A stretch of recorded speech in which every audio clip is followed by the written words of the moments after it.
thing in the report that came to us.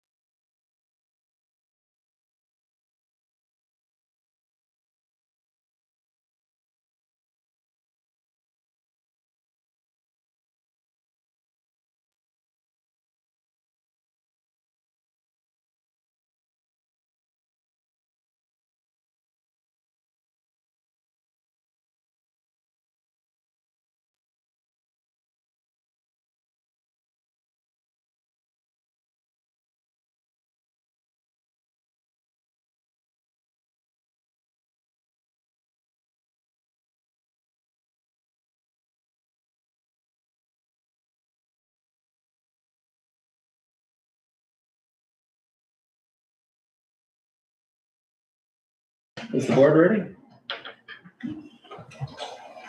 All right. Okay, let's come to order. It's 5:30. Appreciate the board being here.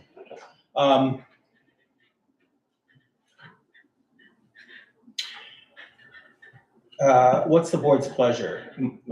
Modifications to the agenda right now, or you want to just deal with the meeting minutes and go into executive session?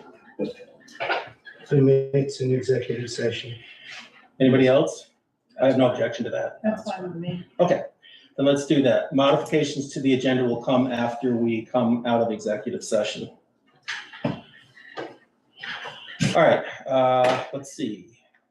Approval of meeting minutes, July 27, 2026. That was working meeting. I'll take a motion to approve. I'll make that motion. Wade moves. Second, please. I'll second. Kathy seconds. Motion and second on the table. Discussion, amendments, changes.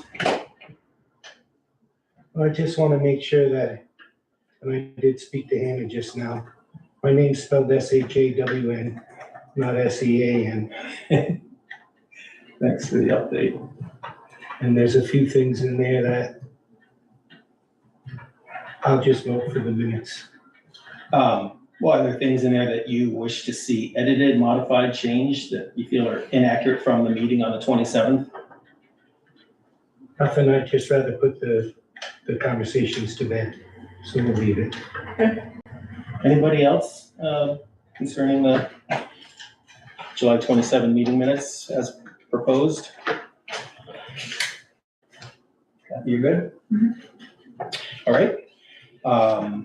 Hearing no further, let's move to vote. And all in favor of approve, here's the ayes have it, and the ayes do have it. I believe that was 5-0. Okay, motion to enter executive session for personnel matter, and Jim Hayes will be invited in. I'll take a motion to approve. I'll make that motion. Wade moves. I'll second. Sean seconds. Discussion? Hearing none. All in favor of entering executive session, and this would be pursuant to 1 VSA section 313A1B, personnel. All in favor, please say aye. Aye. Aye. Any opposed? Here's the ayes have it. The ayes do have it. All right, we are in executive session. Jim?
as we must do, broke out of executive session at 6:20.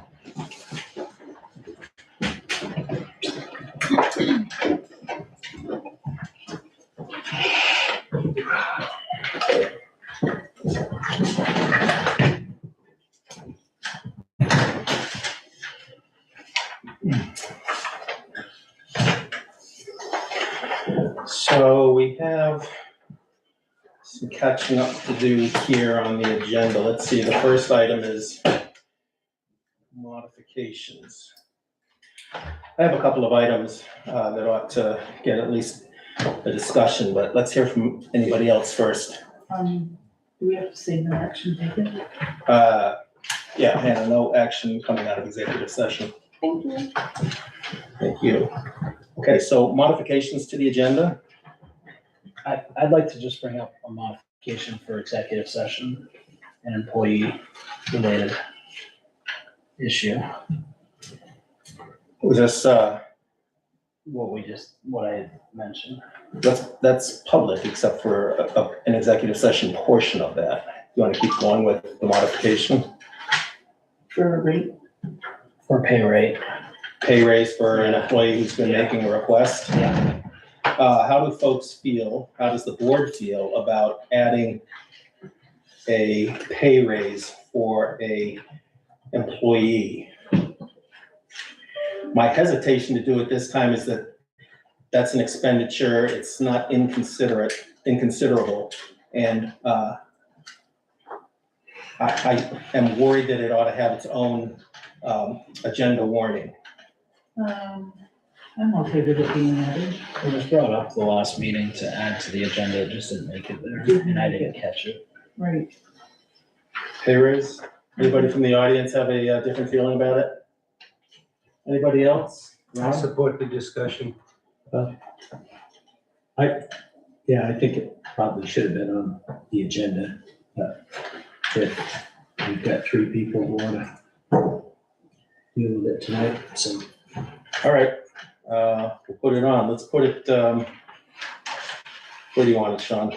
It's in executive session. We have to, it's an addition to Oh, the okay. executive session. Yeah, all right, fair enough. Executive session. All right, we'll do that. All right, a couple of items I have. Oh, wait, let me check in. Kathy, anything to modify on the agenda? No. Okay, Sean, you got anything? No, sir. Our road crew ad is not in compliance with the law effective July 1st, 2025, which is Act 155. It's House Bill number 704. This is known as the Pay Transparency Act, and it means that when we advertise for a position, we have to note the pay range in the ad. So we didn't do that. We left it only pay commensurate with experience. We probably need to touch on that. Also, the garage project isn't here, and there's a VOSHA letter that needs consideration in that as well. And then Beaver Dam on Slate Road, Slate Ledge, for discussion. These three items, where would we put it? So you mentioned the garage project, the Beaver Dam, and what was the third one? Road crew ad, legal compliance. Got it. That one seems easy, let's put that right up front. Before or after, let me see, before reorganizing board? Sure. Okay. Anything else? Then that's exactly where we are right now. Road crew ad. The question is, we have to put in a pay range, and the last ad runs this Wednesday. There's nothing we can do about changing that ad. Do we want to continue the ad for, say, another week with the actual pay range included in it, and what is that pay range? Those seem to be two questions. If we extend the ad, we're also extending the reply by time.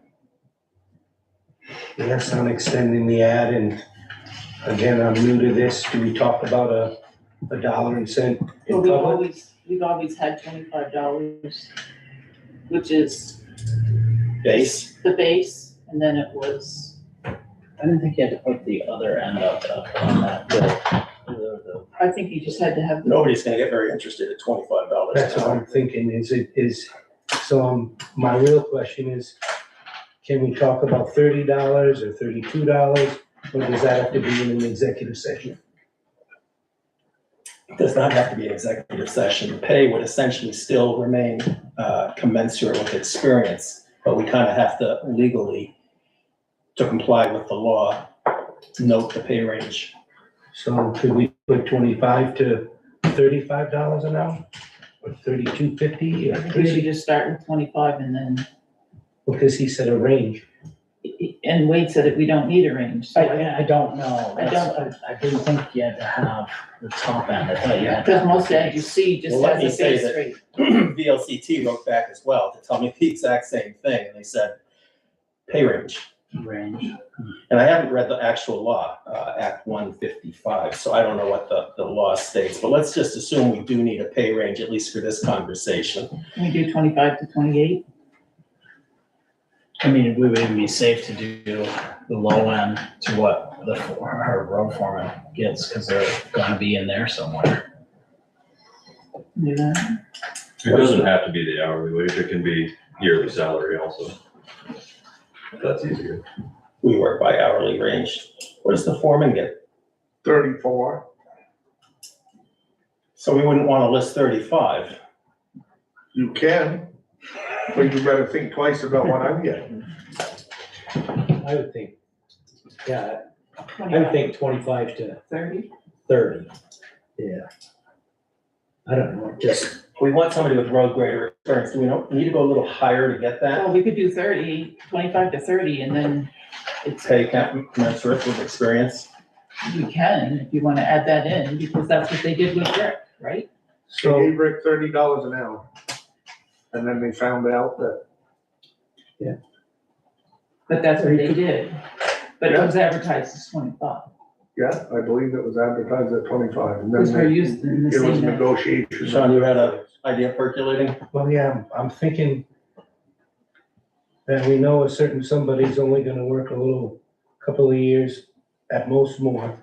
We would wanna be looking for someone who had experience in being a road foreman.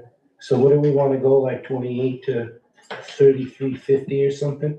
And maybe we would get somebody qualified that has the ability to step into somebody's shoes when that person decides to go walking. We'd be thinking ahead that way. We'd be thinking of the town's future that way.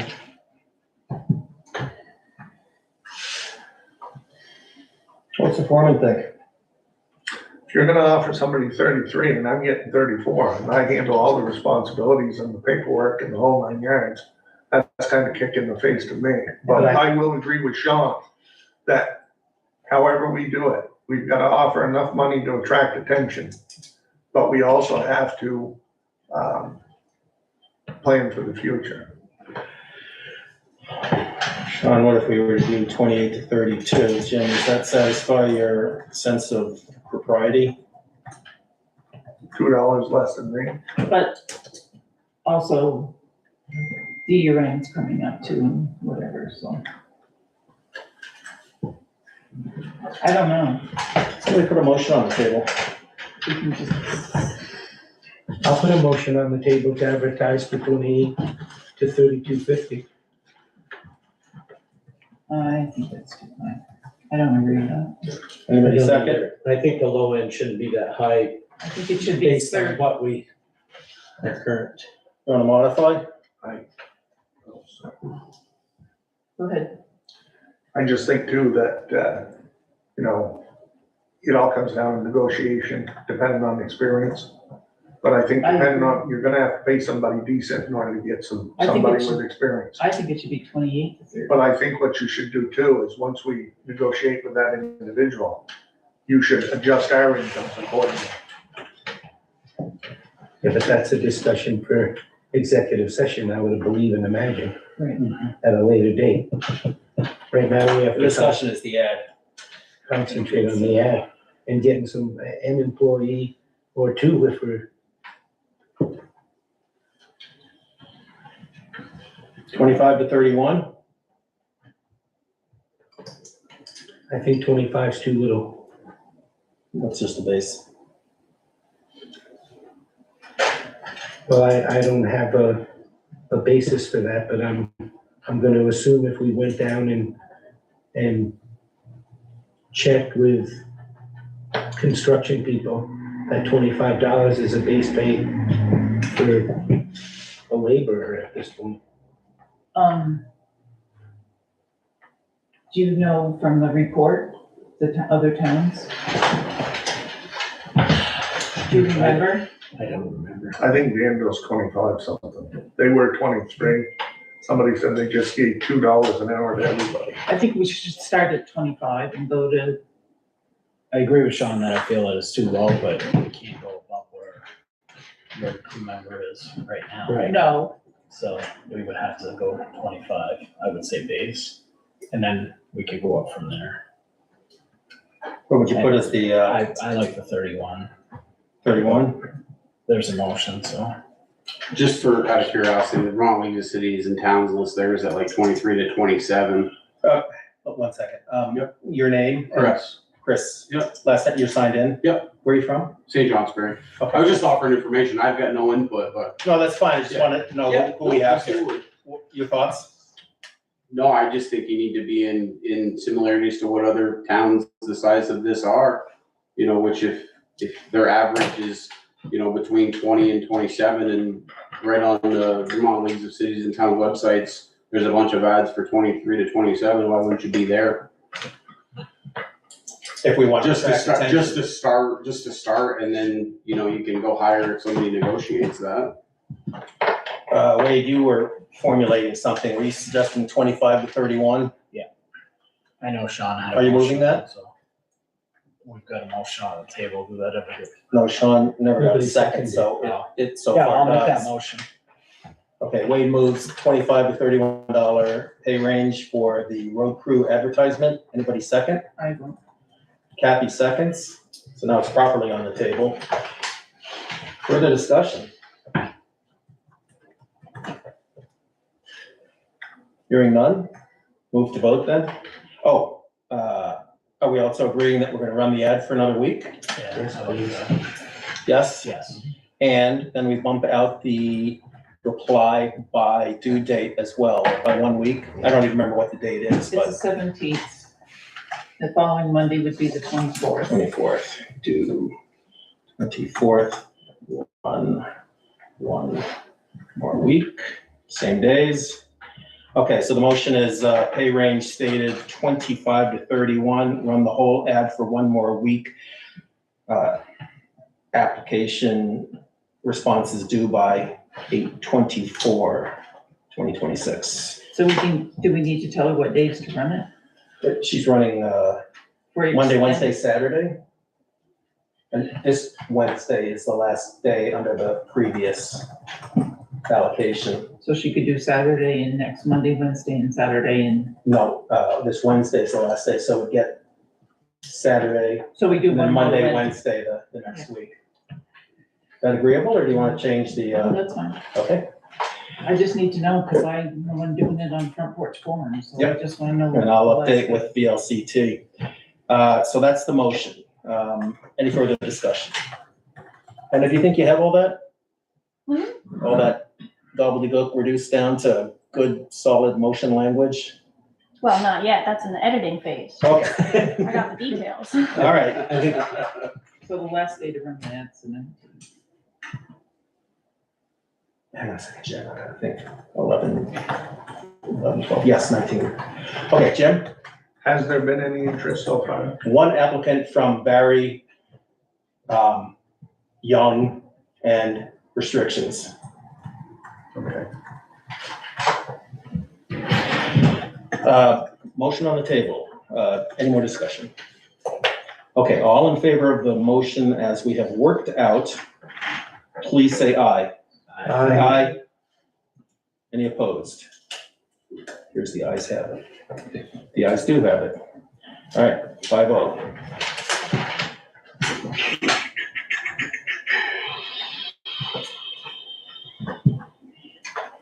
Garage project is potentially pretty big. Do we want to tackle that right now? Or move that down? Move it down. Move it down. Where would you put it? How about right after gravel test?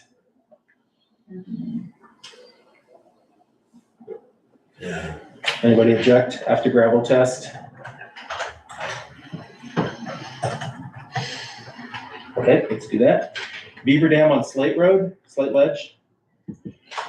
Jim, are you aware? Put it with the Shadow Lake fence and the Martel fence. Oh, you want to move that down too? No, I would put that, The Beaver Dam on Slate Ledge? so they're all right together. Shadow Lake fence, all right, we'll put it after Martel fence. Beaver Dam. Slate Ledge, all right. So let's see, reorganizing board, we need a vice chair and we need an NVDA appointment. Who wants to go for vice chair? Who wants to be punished with the vice chair position? So for me, while we're reorganizing, I think we should have a discussion about the chair. I think we should have a discussion because you look in the room here and people who used to come regularly don't come anymore. I think we should have a discussion because, you know, you brought up the town garage project. None of us voted for you to go back to E.H. Danson and start a whole another round of negotiation. You took it upon yourself. I'm just not comfortable with the way that the whole program is being operated. And I, for one, would nominate Kathy for chair. I will turn it down. I don't have time to be chair. I need 5 days a week, 9 hours a day, and I don't have time to put in during the I day. think, Sean, if you'd like to have a meaningful conversation about that subject, we ought to put it on the agenda for future item. If you want to. Well, that's up to you at this point, but right now we're talking about vice chair and NVDA appointment. I recommend Ron be the vice chair because he was chair before and he's got the experience. I would recommend Wade. Wade would be like Kathy and kindly decline. Just don't have time. I think it's an important role and I don't have the capacity with our weekly. And I haven't been on board long enough and I don't feel like I'm qualified to do it. I'd like to see Ron do it. Ron, would you accept the position? If you promise not to tell anybody. Well, I'm doing my best to either be around to handle things or to not need to lean on a vice chair, but I sure would like to have a vice chair. Okay, Go ahead. I'll do it, See where it goes. unless somebody else wants it. Are you wanting to float your name in? Well, one, like Kathy, I don't feel like I have experience I don't have in enough this, experience. in this world. Two,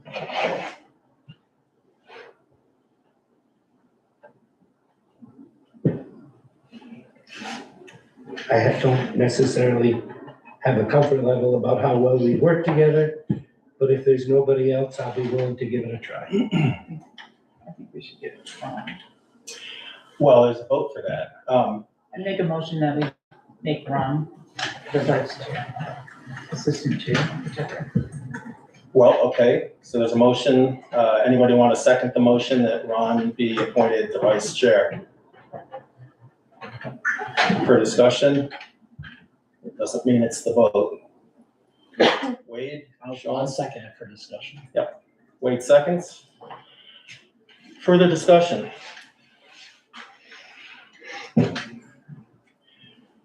My feeling is that Ron is experienced, prior experience on the board, 2 years, wasn't it, Ron? Yes, It was 1 year as chair.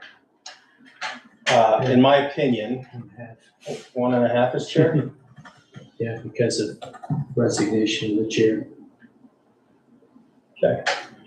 In my opinion, I think Ron is a steady voice, not too controversial, less opinionated than I am. So that's my 2 cents. Anybody else?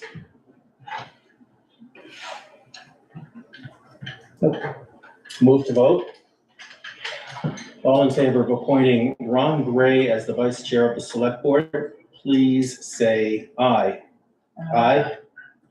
Any opposed? No, Are you voting nay or? yes, sir. Okay. Nay. And Ron, are you abstaining? Yes. Okay. By my count, it is a vote of 3 aye, 1 nay, and 1 abstention. The ayes would appear to have it. The ayes do have it. Ron, congratulations for appointment to vice chair. NVDA appointment. I am told by the clerk that we have somebody who's willing to serve. Yes, Yes, sir. Please, your name and anything you'd like to say. name is Fred Sarr. Excuse me, I've been on the NVDA board for about 12 years. While I was on the select board, then as a special director for nonprofits after that. Served 2 terms on the board as president and a 3rd term as treasurer secretary. I know NVDA, I know the staff, I know how it works and how to get things done. The town plan has been expired since 24 and the hazard mitigation plan since 22. And those need to be updated. I've worked on both of them in the past. I'd be happy to work on. I know very little about the interaction between the town and NVDA, other than a lot of good regional planning happens at the NVDA. It sounds like we'd be lucky to have you. Anything else you wanna? Well, I have a lot of experience. I've been involved in the Act 181, the land use stuff, since it's come up. And we've actually got a big review coming up, their pre-application response next week. Happy to do it. So I just have one question, and then I would be happy to make a motion to nominate Fred for the NVDA position. But my question is this: how would you keep in touch with us? How often would we see you? How would you communicate to us? However you Should we want. see you? Yes. There should be some periodic update on where we are on at least town plan and hazard mitigation grant. I think, well, I don't know, do you guys get emails from NVDA about what's going on? You should be getting updates and newsletters and what have you. I believe that's correct. Yeah. Not a lot, but I see them periodically. Okay. Well, I'd make sure that you were on the mailing list for all the relevant ones. Yes, please. Um, Would you email us if something came up that we needed to know about? oh, absolutely. Would you come to the monthly Monday meeting? If there was If there's something relevant we needed to discuss, I'd make sure it was on the agenda. And I'll provide some information in advance. So my motion's on the table for his nomination. I'll second. And, Sean moves and Sean, Wade seconds. Motion properly on the table. Anybody else have any questions for Mr. Sarr? Mr. Fred. Mr. Fred. Goes by Fred. Nobody calls him Mr. Sarr. Looking around. Fred, thank you for Let's stepping go to up the- to the plate. Okay. Thank you. Any other questions for Fred or anything else Fred would like to tell us? Appreciate your stepping up. No further questions? No. Call the question then. All in favor of Fred Sarr being appointed to the NVDA position for the town? Did we get a motion? Okay, Oh, we did? Okay. Motion Sean. and second. Sean and Wade. I'm sorry, I didn't hear. So we're all set. All in favor of appointing Fred Sarr as the town's NVDA representative, please say aye. Aye. Anybody opposed? The ayes appear to have it. And the ayes do have it, 5-0. Thank you very much. Thank you. would you like me to, start working on the two plans? Getting something in motion? You are an appointee. I don't know that the select board can direct you to do anything. How is this working? This would be more of a lead person for the town, not really related to the NVDA, position. I think I was remiss, I have another question. The planning commission, how would you have them involved in helping you to get the town plan in order and all of that? Planning commission is integrally involved in the town plan. The hazard mitigation piece is done by a consultant that meets with a number of town people, the dam and other agencies. This is the plan that expired in 2024 that it's updating? Town plan was 24. Hazard mitigation plan was 22. Oh, okay. What was the question you were just asking? Oh, would you like me to take the lead getting these things started? The answer sounds like yes. Just recorded in the minutes that you asked me to do that. So you're taking the lead on getting started with Hazard updating the mitigation hazard mitigation plan plan first. out of date since 22, and then the town plan Yes, out of expired since 2024. right. Yes, please. And thank you. The issue with the hazard mitigation plans, without one, it would really impact your ability to get reimbursement from FEMA for a natural disaster. So that's a little more pressing. And it's, the town plan, it's a good time to restart it because it needs to be consistent with the regional plan, which they're in the process of developing now. And it has to be submitted by year end. I will keep you updated on where we are and what's going on. Do you need anything else from the board? No. Okay. Thank you. Thank you. And I'll leave you to it. Could you Much spell appreciated. your last name? SAAR. Thank you. Thank you. Thanks much. Thank you. Thank Have a you. good night. Good to see you. All right, select board housekeeping. Quickly, first question, anybody have some situation come up where they feel they may have an appearance of a conflict of interest or actually have a conflict of interest? General question. I'm hearing none. I want to state that it has come back to my attention that there may be an effort afoot in the community seeking my resignation from the select board. My response, and my only response, is that the town voters elected me to perform the town's work. And I am not resigning from the board. I would always welcome anybody who has concerns or criticisms or other opinions they want to share to come in to the open meetings, or contact me separately, or contact any other select board member separately. And I welcome the feedback. I want to note that for public concerns, it's my intention that we hear what the public has to say, and we do so in a manner that's courteous and respectful and amenable to a organized meeting process. I have no further statements to make along that line. Anybody else? Select board housekeeping? Okay. We are now at cell phone and iPad. It's not noted as an action item, but let's see what we have here. So both the cell phone and the iPad have been matters that have been discussed recently and frequently, and we're having challenges getting them untangled. We just learned from the road foreman this evening that he has brought somebody from Verizon. Is that the case, Jim? Correct. Okay, and that was information that was shared in executive session. I'm sharing it now because it is open meeting information, and apparently we're going to have some new information, and hopefully it's going to be helpful. So I don't know how to begin this.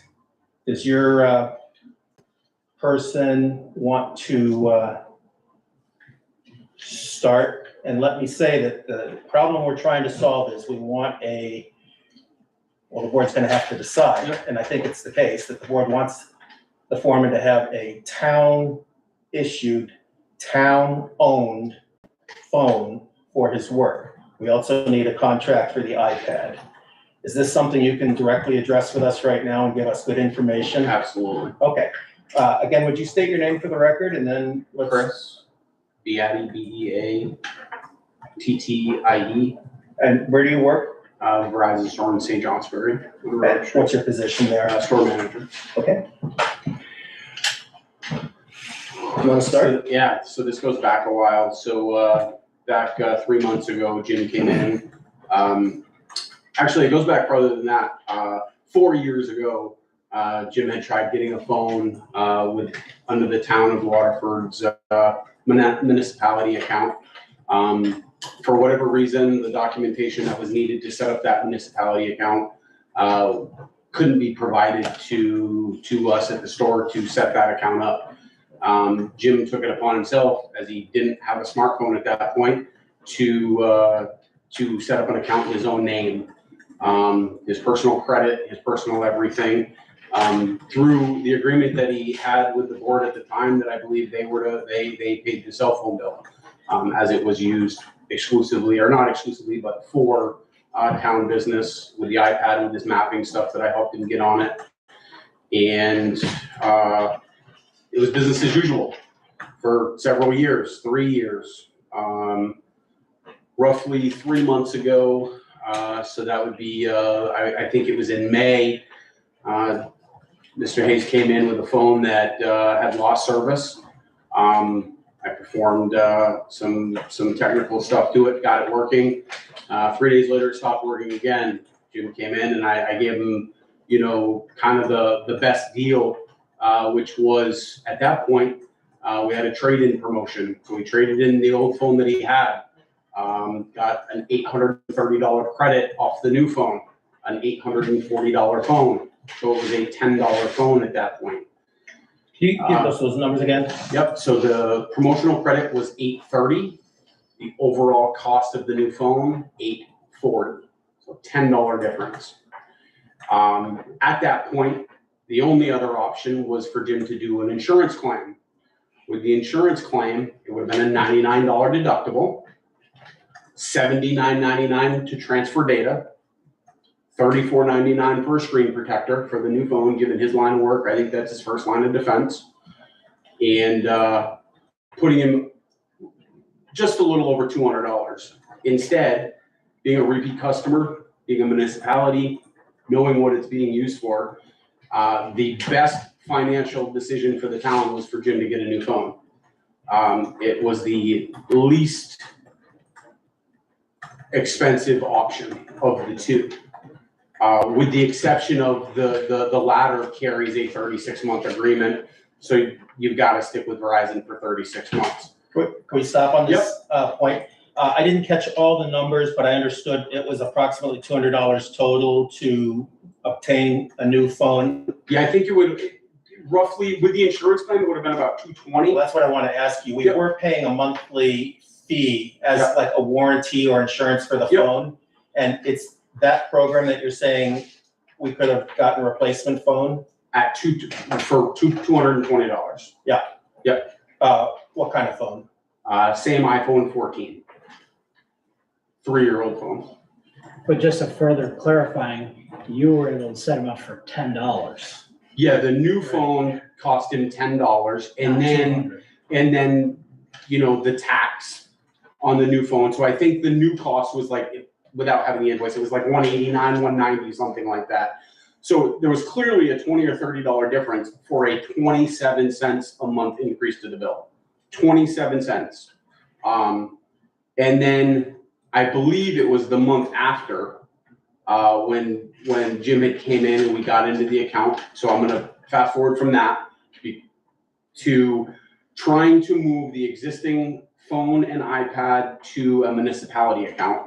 I provided Heather via text message on June 28th, a text message that laid out the information needed, the contact information for the Verizon government rep that serves all of New England out of Groton, Connecticut. And that's the elusive, Robert Kingston? Yep. Not elusive, at all. He searched his email 4 times for an email that was supposed to have been sent to him, and he hasn't gotten one. I confirmed it again tonight, right before I pulled in the driveway. I was actually outside, confirmed with him, and he searched again. I'm not sure if he's searching for the wrong stuff. So at that point, I had also given Heather a phone number, which I did, made a mistake. I fat fingered the phone number, but this didn't come to light until a month later, so June 28th, July 29th is when I was informed that the number was wrong. That's, explains a lot. Yeah, so it was a month later that we were like, okay, now why is this just coming to light? Like, knowing what your guys' position was to get everything switched as quick as possible, like we just burned another month, another meeting, and now we're into the second meeting since then. So, you know, it's been 3 cycles essentially. It's a simple thing. It's literally send the form. I just gotta look what the form's called again, so that you guys can all write it down. I don't do a lot of municipality stuff, but I do enough to understand that part of it. 921, July 31st, July 31st. Here. He will need the W-9 and tax exempt form. Once those are sent to him, he will reply with a document that whomever is financially responsible signs, scans it back to him, PDF, and sends it back. And at that point, with Jim's permission, we can transition the phone and the tablet to the town's account. The treasurer's office has repeatedly brought to our attention that they have IRS regulation they must comply with, and that includes, regardless of the fact that the phone was in Jim's name, although we were paying for it. Yep. We need to have the itemized monthly bill, not just like the dollar amounts on the bill. We need to have the actual log of the calls on a monthly basis. And we need the bill for the May-June cycle in order to pay for the May-June cycle according to IRS regs. Who stopped the auto pay because the bills were forwarded to that email? The treasurer eventually stopped the auto pay because we hadn't received the May-June cycle billing statements. I don't understand why that. I will check into that first thing in the morning with Jim, but I know we never changed anything. No, Billing the treasurer was learning what was required under this arrangement in order to continue making the payments. Gotcha. That's my understanding. And have you talked to the treasurer about this? A little bit, hard to contact. Yeah. I'm assuming they have limited hours, you know, justifiably. I don't know if I'm gonna. But if you leave the subject matter, I'm pretty sure she'll be responsive. Yep. Sean. I just wanna, can you please repeat, did you say that the auto pay bills were forwarded to the town treasurer? Yes. So therefore she had the bills, my friend. Right, that's what I'm When you say concerned. bills though, you're talking about like the dollar value that needs to be paid, not the itemized. There should be a link where they can log into the account, which she had to have had to set up the auto pay. Jim couldn't access that himself because it wasn't his email. He didn't have the password. Though it was his account, he's financially obligated to pay it. He couldn't access it because it was under the town's information. That's correct, right, Jim? My name's on it, but the address is the town. Yeah, Waterford. everything on that account The is credit listed card's as the of town. Waterford. Yep. Town of Waterford's pays for it. So They're- again, as a matter of public record, I would like to state that we're being told by the Verizon representative that the person who receives the auto pay bills forwarded to the town treasurer has access to the link of all the information needed for the IRS and any other audit or tax thing that you keep running us around Robin Hood's barn over. Yeah, I mean, I guess if the question is to prove that he uses it for town business, And that's not what we're talking about here. It's IRS regulation Okay. that the itemized Bill. phone bill Yep. has to come in with the actual calls made on it. and my assumption is that it always had, because that was the email that it sent to. Now, I will say, I mean, there are times we all have personal accounts and there's, things happen. Possibly through the upgrade that we did, a glitch might have occurred. I would have to double and triple check that, but, Is there any way you can actually check the account to make sure what you're stating here is fact? That the treasurer would have had access to the entire account, the absolutely, numbers as well as the actual calls absolutely. made? Because if we had that, that would It's solve a very lot of simple. problems. The email on the account is the town treasurer's email. That's who set up the My Verizon. You have to log into that to set up the auto pay. And that email account, I don't know what the address is. I'm not allowed to, I mean, if I'm directed to look at it, I can provide that, but I can't just look at that stuff in people's accounts. password protected. I'm wondering, Go ahead. when did they change the email addresses? 2 years ago? Yeah, it's been automatic payment for quite a while. But the auto payment might have been set up, but the town's Email, emails, could have went to all old email. that changed, remember they went to Waterford Government when Mike was on the Yeah, but board. it still was going to her.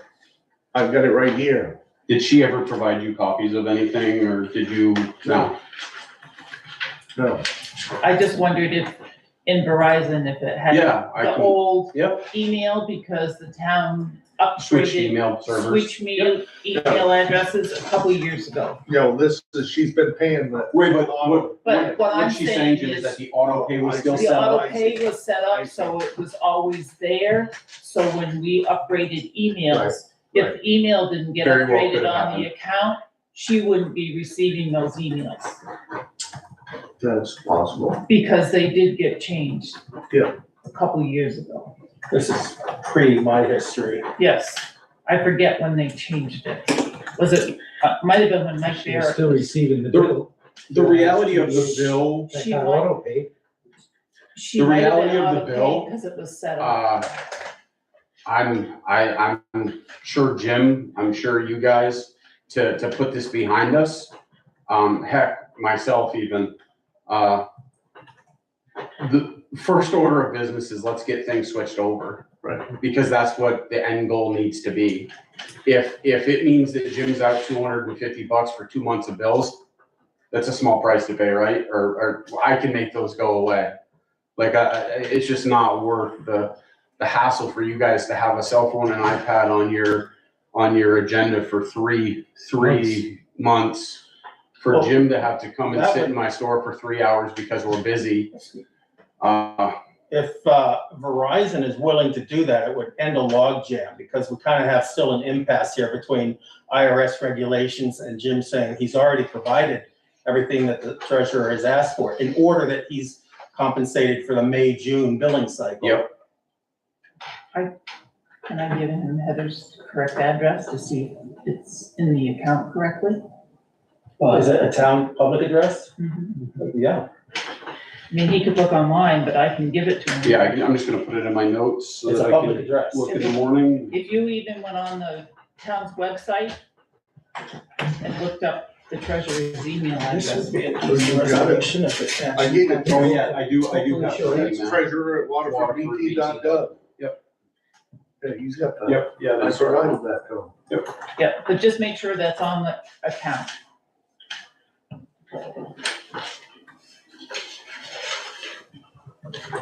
As part of the billing information, so that, So what's more important, the billing or getting things switched over? Well- Because I think they're two separate issues. To me, they look like they're exactly the same. Tell me if I'm wrong. If we accomplish the switch over, so the town owns the phone. Yep.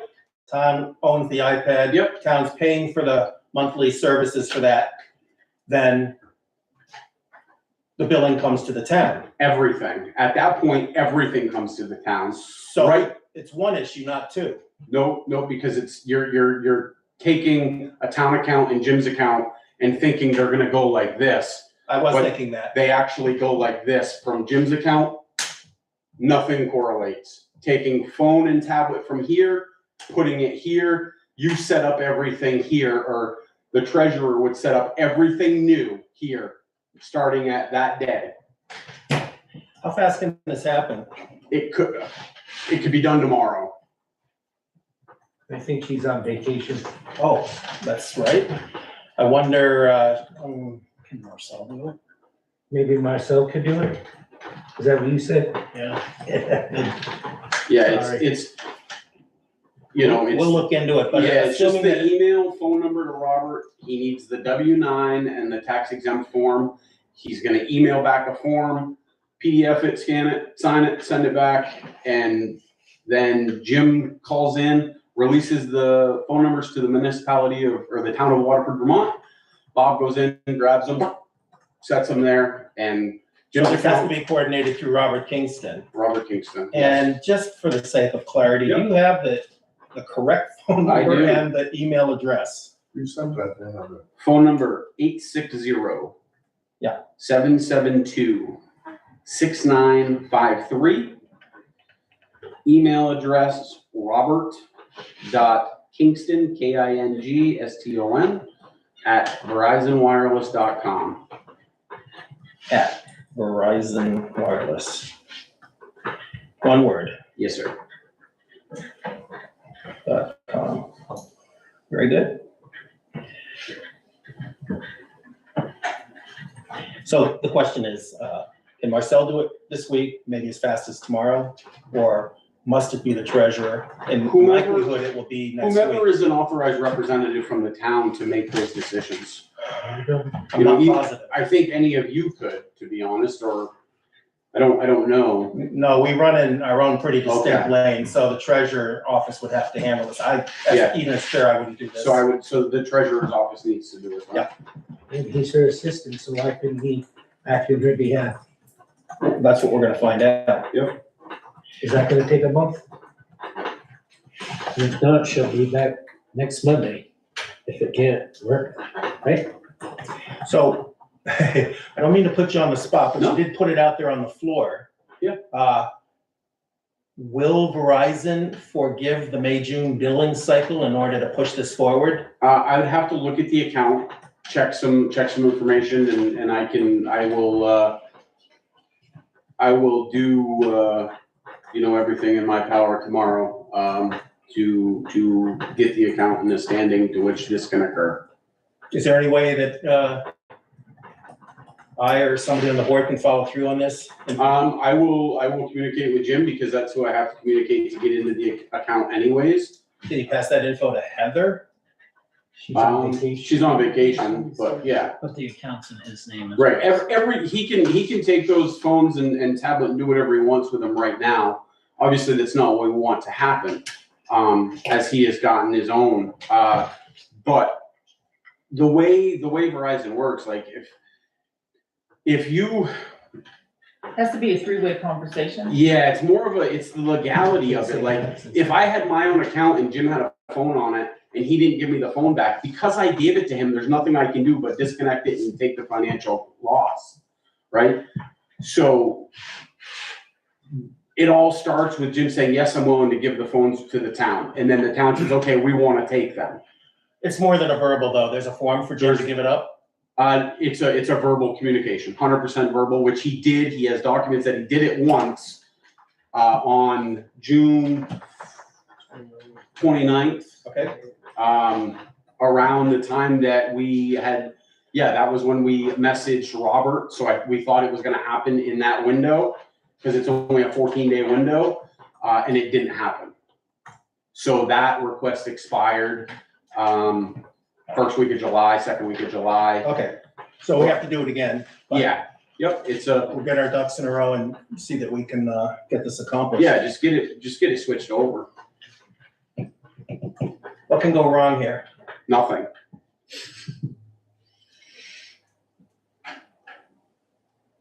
Okay. Nothing that, I think the only other thing that I wanted to just touch base with, obviously Jim's been my liaison on what's been going on with it, so I'm to understand it. You know, did the purchase of the phone, did you get compensated for that, Jim, what you paid out of pocket? No. Okay, so that's why I mentioned earlier the cost differences of what it would have costed had we done an insurance claim, $218, $213 versus the $198 that he paid. It was in the benefit of the town to pay the lesser amount versus the higher amount. And if I'm understanding you correctly, the difference would have been $20 not using the warranty process, the insurance on the phone. Using the warranty process would have been $20 more. That's what I'm seeing. Yep. Okay. For an old phone of 14, Correct. and I'm guessing you got a 17. Yes, sir. Okay. Appreciate you bringing all this in and Yeah, explaining. no, it. I know it can be muddy water, so just. I wish you would have came 3 months ago. I know, well, yeah, I was trying to provide Jim the information and sometimes how it gets presented or whatnot can make a difference. And I'm not saying I presented it correctly, but hopefully there's some transparency to see how it needs to be.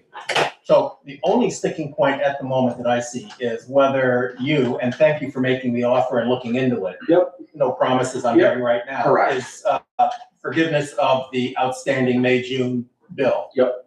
Okay, I so we're will. waiting to hear back on that. Yep. But we're not waiting to do the phone. We've already voted on that. We voted on that 2 meetings ago. Yes, we did. Yes. That was, Sometimes the wheels of government move slow and Remember squeaky, I when we- guess. we asked you as chair to go down to the We treasurer. still have the IRS issue. But don't talk down to me like that, okay? We voted on it, And- and that the phone is gonna be taken care of. You as chair so that you would go down and take care of it. Yes, you did. IRS issue or not, Chris just came in, gave us the information that she should be able to log in and get it. She had a link to That's the a totally information. separate issue. We've just learned that there was a new email that may have blocked out the process that Chris is Okay, referring that's to. fine, that is 2 separate issues from she's been directed, you've been directed to go to her to get a phone. And I'm coming back to you with information that's completely Okay. relevant to the position of the treasurer. And I don't want to get into an argument about it. These are facts. You've made it a saga for 3 months. Exactly. Your We need to have words exactly. Chris- Saga. Can you provide to the town office, to Jim, can you print out the itemized phone bill for May through June and June?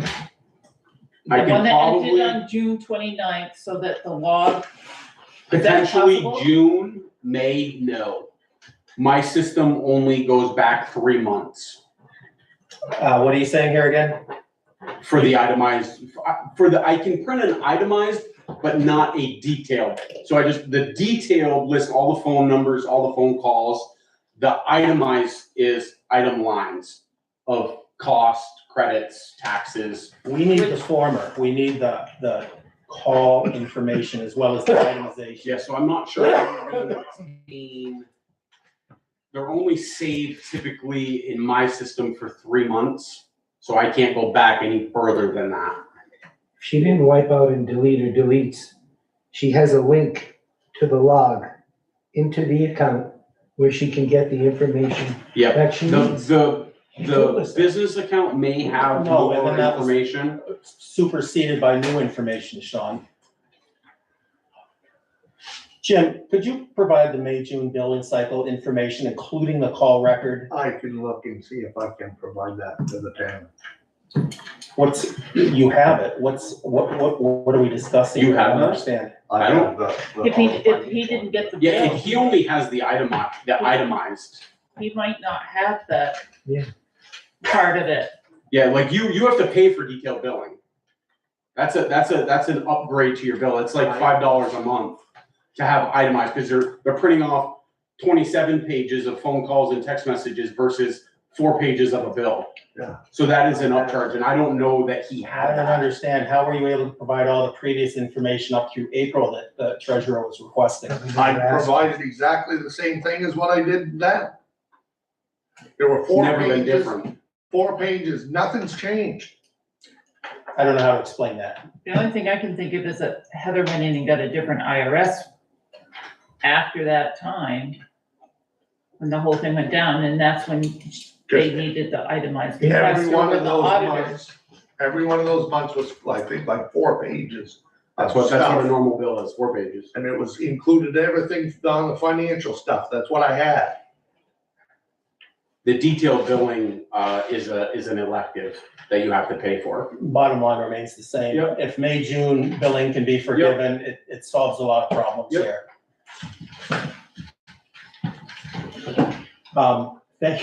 Thank you for coming in. No problem. Appreciate it. Sorry. That bill is due now. Before this discussion is over, I want it on the public record that Jim shows up to talk about the phone or any problems that come from his department. He brought Chris from Verizon, who was kind enough to show up here and set us straight on the program. Where's the treasurer tonight? Why isn't she here to be a part of the discussion and make it solid, closed, and done? Why are you asking me? Don't you know she's on vacation? I do know that she's on vacation. And we didn't know Chris was coming. All right, and to stretch it way out, they never come. The other part of this crew never comes here to have these kinds of discussions. Sean, why don't we solve the cell phone first, and if you Do it. feel like we need to have a gripe session later, we can put that on the agenda. We've been 3 months trying to Sean, solve. let's solve the problem side. tonight. Thank you, Chris. We voted for No you problem. to take care of it 2 weeks ago. Thank you, Chris. You're welcome. Thank you, Chris.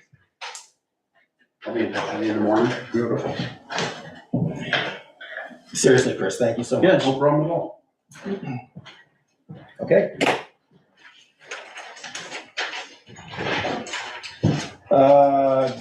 Next item is the gravel test discussion action. Ron, this is your area? Yeah, I contacted, Agency of Transportation. They put me in touch with the materials lab person. And I asked him for, an estimate of the cost to get the crushed gravel tested. And he couldn't give me an exact cost. He guessed somewhere in the range of $250. Now, one test doesn't necessarily, you would normally test more than one time in 10,000 cubic yards, but I just thought to get some idea of what the quality of the material was, it would be worth it to have it tested. I believe that $250 estimated cost would test it for gradation, fractured faces, and wear. Not that the fractured faces and wear aren't important, they are, and maybe we want to go with that, but I would think at least the gradation would be a good thing to test. If we decide to do that, then the question is, do we test it against a state specification which differs from our crushing contract spec? There are more sieves involved in the state gradation, and there's one sieve that is in our crushing contract that is not in the state spec. But just so we have some idea, what the quality of the material is. If the board decides to do that, then it's just a matter of, they sent me the sampling procedure. I would go to the garage and Jim could, you need to use a loader and dig into the pile and spread it out, and there's a whole procedure for it to take a proper sample. And then we need to then we need to take it to Berlin, Vermont to have it tested, which I could do, or if it happened to hit when Jim was going over for a class. Your last class is the 18th, is that right? Second to last class, the 18th. Second to last is 18th, but anyways, I go that way often enough, and if not, I could just drive it over. I have that direction sometimes too. $250 test, is there a suggestion we want to do more than one test just so we accurately sample the pile? I presume the assumption is that there's variation within the whole pile. I would assume, or you don't think? It's pretty consistent. Yeah, I don't know. I would think, I mean, we certainly could test it more, but I would think one is, If that's coming out of my budget, I would assume that's where it would come, but $250 seems, I don't know. I'm in favor of doing it, but that's just me. I think we should, so we have a basis in where to start, and where we stand. We've never had it tested. I think that with, I don't know, I'm not gonna say anything right now. Yeah, Ron, did you say that with the test, we get information regarding gradation, fracture faces, and wear? Wear is sort of like the hardness of the stone. Material itself? Yeah. Like how it survives getting beaten up by tires and things? So in 10th grade terms, that would tell us the quality of the gravel? Yes, thank you. And in our crushing contract with Manchester Brook Materials, it does have a gradation, which I said the state one varies. I haven't asked them if we wanted it done exactly according to, I mean, it's not like we're going to reject the material if it doesn't, at least I don't think. That would be a huge pile. That would be my question, I guess. And this is just playing the other side. We've already crushed all this. Wouldn't it make more sense as we're crushing the next time to test like the first amount of it? Because right now, why even test it? We've got it. Just so we know for So you future. know for future. So, But you would know the next time they're crushing if you tested it. Well, you Right. know But then what you're we had. into it. right, but what we need to consider here is what is available out there to crush for gravel pits? There isn't any. So in Waterford, unless you're gonna haul from Gerard James Pit or somewhere in Lindenville Way, and then your trucking is astronomical, and you're getting a subpar product. You've got that material right there was 10 cents a yard. So your other alternative is to get your material out of pipe.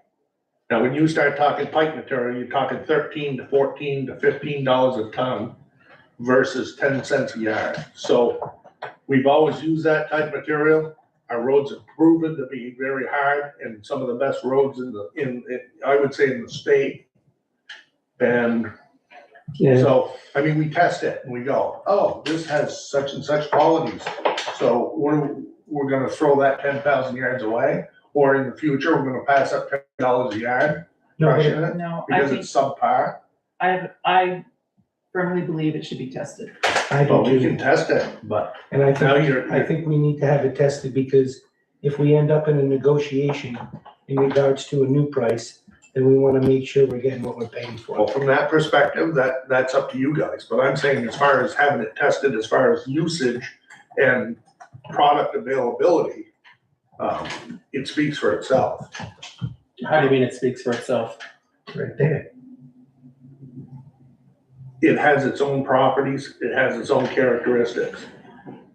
It might not pass as well as other products, but when you take everything into consideration, as far as the availability, it's right there, it's 10 cents a yard versus having $10,000 in trucking costs to truck in a subpar material from somewhere else.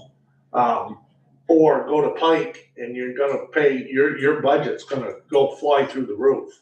Because if you crush 10,000 yards, well, I don't mean crush, if you get 10,000 yards or it converted to tons of pipe material, you're not even gonna wanna know what your budget's gonna be for that material.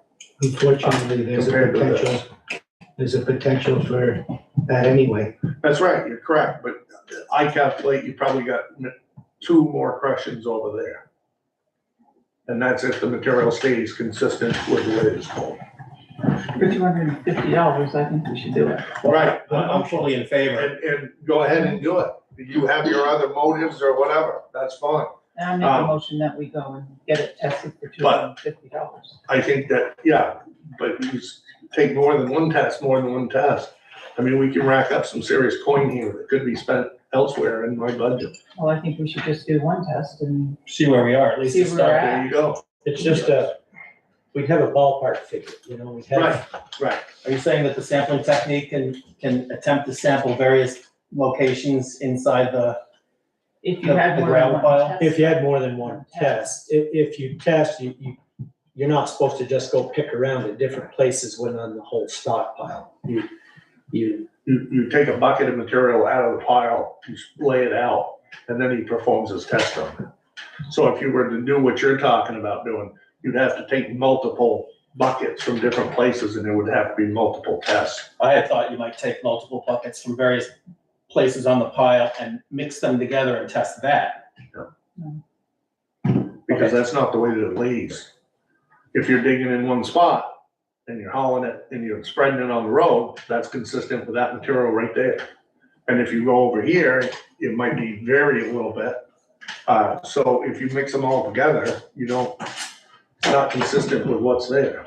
But you had stated that you thought what came out of the gravel pit was relatively It is, consistent. it's as consistent as what it's gonna be. It's your typical bank run face. The only difference is, you have a little sandier composition in some spots, you have more rock in other spots. It is very rocky material. But as far as overall consistency, with it blending in and going through the crushing, it's pretty consistent.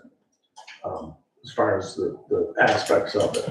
All right, so procedurally, Kathy has moved that we proceed with the testing. Second, I'll second it. Ron seconds. Any further conversation, discussion, concerns? Hearing none, let's move to vote. All in favor of performing one test on the gravel currently sitting at the gravel pit for $250 or thereabout, please say aye. Aye. Any opposed? Ron, you voted? Yeah. I do. Okay. It appears the ayes have it, and the ayes do have it, 5-0. All right, thanks for You bringing that up. testing Ron. gravel pit and not stockpile? He said pit. I don't think that's There's a what big the difference. We're I don't think testing the that's- stockpile now. stockpile. I did say that. You said residing at the pit. Did I say that? Yes, you did. I apologize. No, it's residing on the town garage property.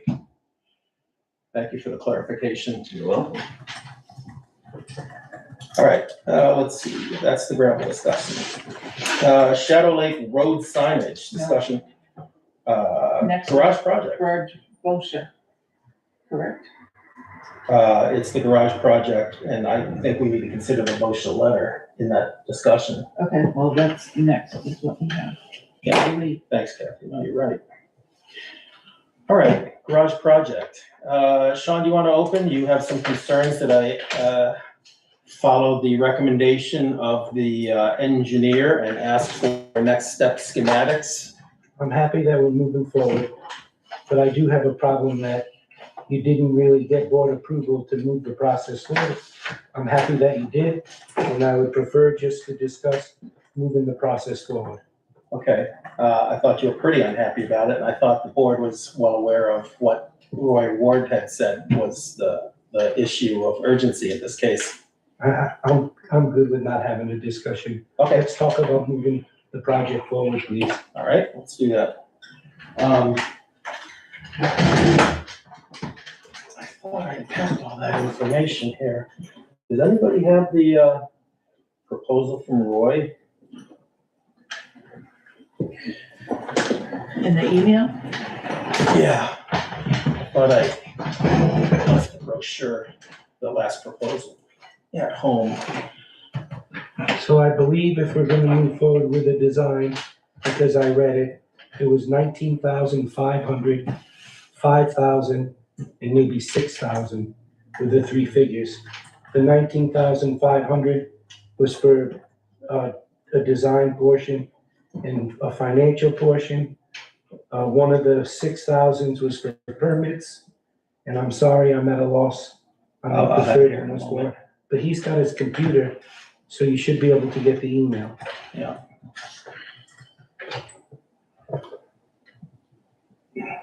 The town office said that those two additional costs in the proposal, I think there was question marks next to each one because there was mention of a survey and the town office says we do have a land survey, but we don't have a building survey. And the difference might be important to Roy. I've put the question to him, but he's out for the week. Apparently he's on vacation.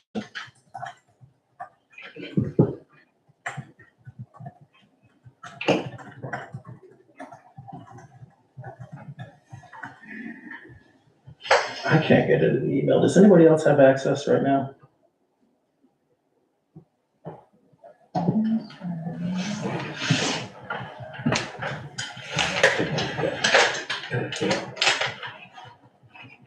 You don't have email?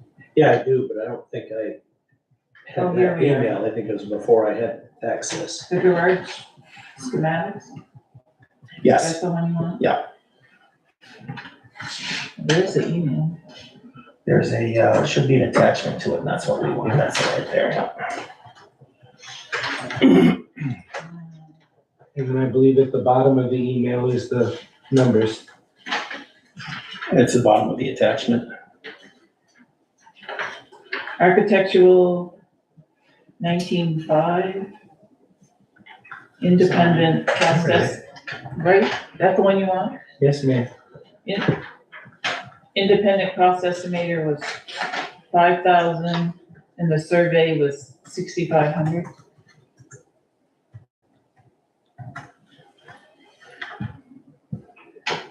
Yeah, that sounds, What was the 5,000? Independent cost estimate, And the 6.5 was the survey? yes. yes, if one does not exist.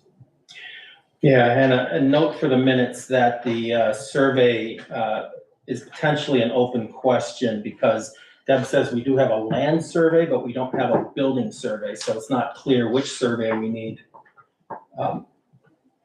That Roy's talking about in the quote. Let me check the building survey. I have the document here. So do you have the numbers that were discussed here? Yeah, she got it. Okay. I figured how good The you are. 19.5, I'm unsure what that one was Let's do about. design. Architectural, Architectural design. independent cost estimator, 5,000, and survey, if one does not exist, 6,500. And structural engineering not required in this phase, mechanical and electrical engineering not required. And the fees above do not include the cost of reimbursable expenses. And we don't need the mechanical or structural because it's a new building, so it's presumed to already have those matters built in. I'd like to make a motion that we proceed with the next step of investigating a new town garage. Can we have a second? I'll second that. All right. Sean moves, Wade seconds. Motion on the table. So, it gets interesting at this point. Actually, before I throw in my understanding and my few cents, anybody have what they want to offer to talk about this process? There are considerations here. I think we should keep it moving. It's been talked about for years. Because the third option was repair this roof and raise the wall, and it's still unknown. That is a bit of an. whether that's a fix or not.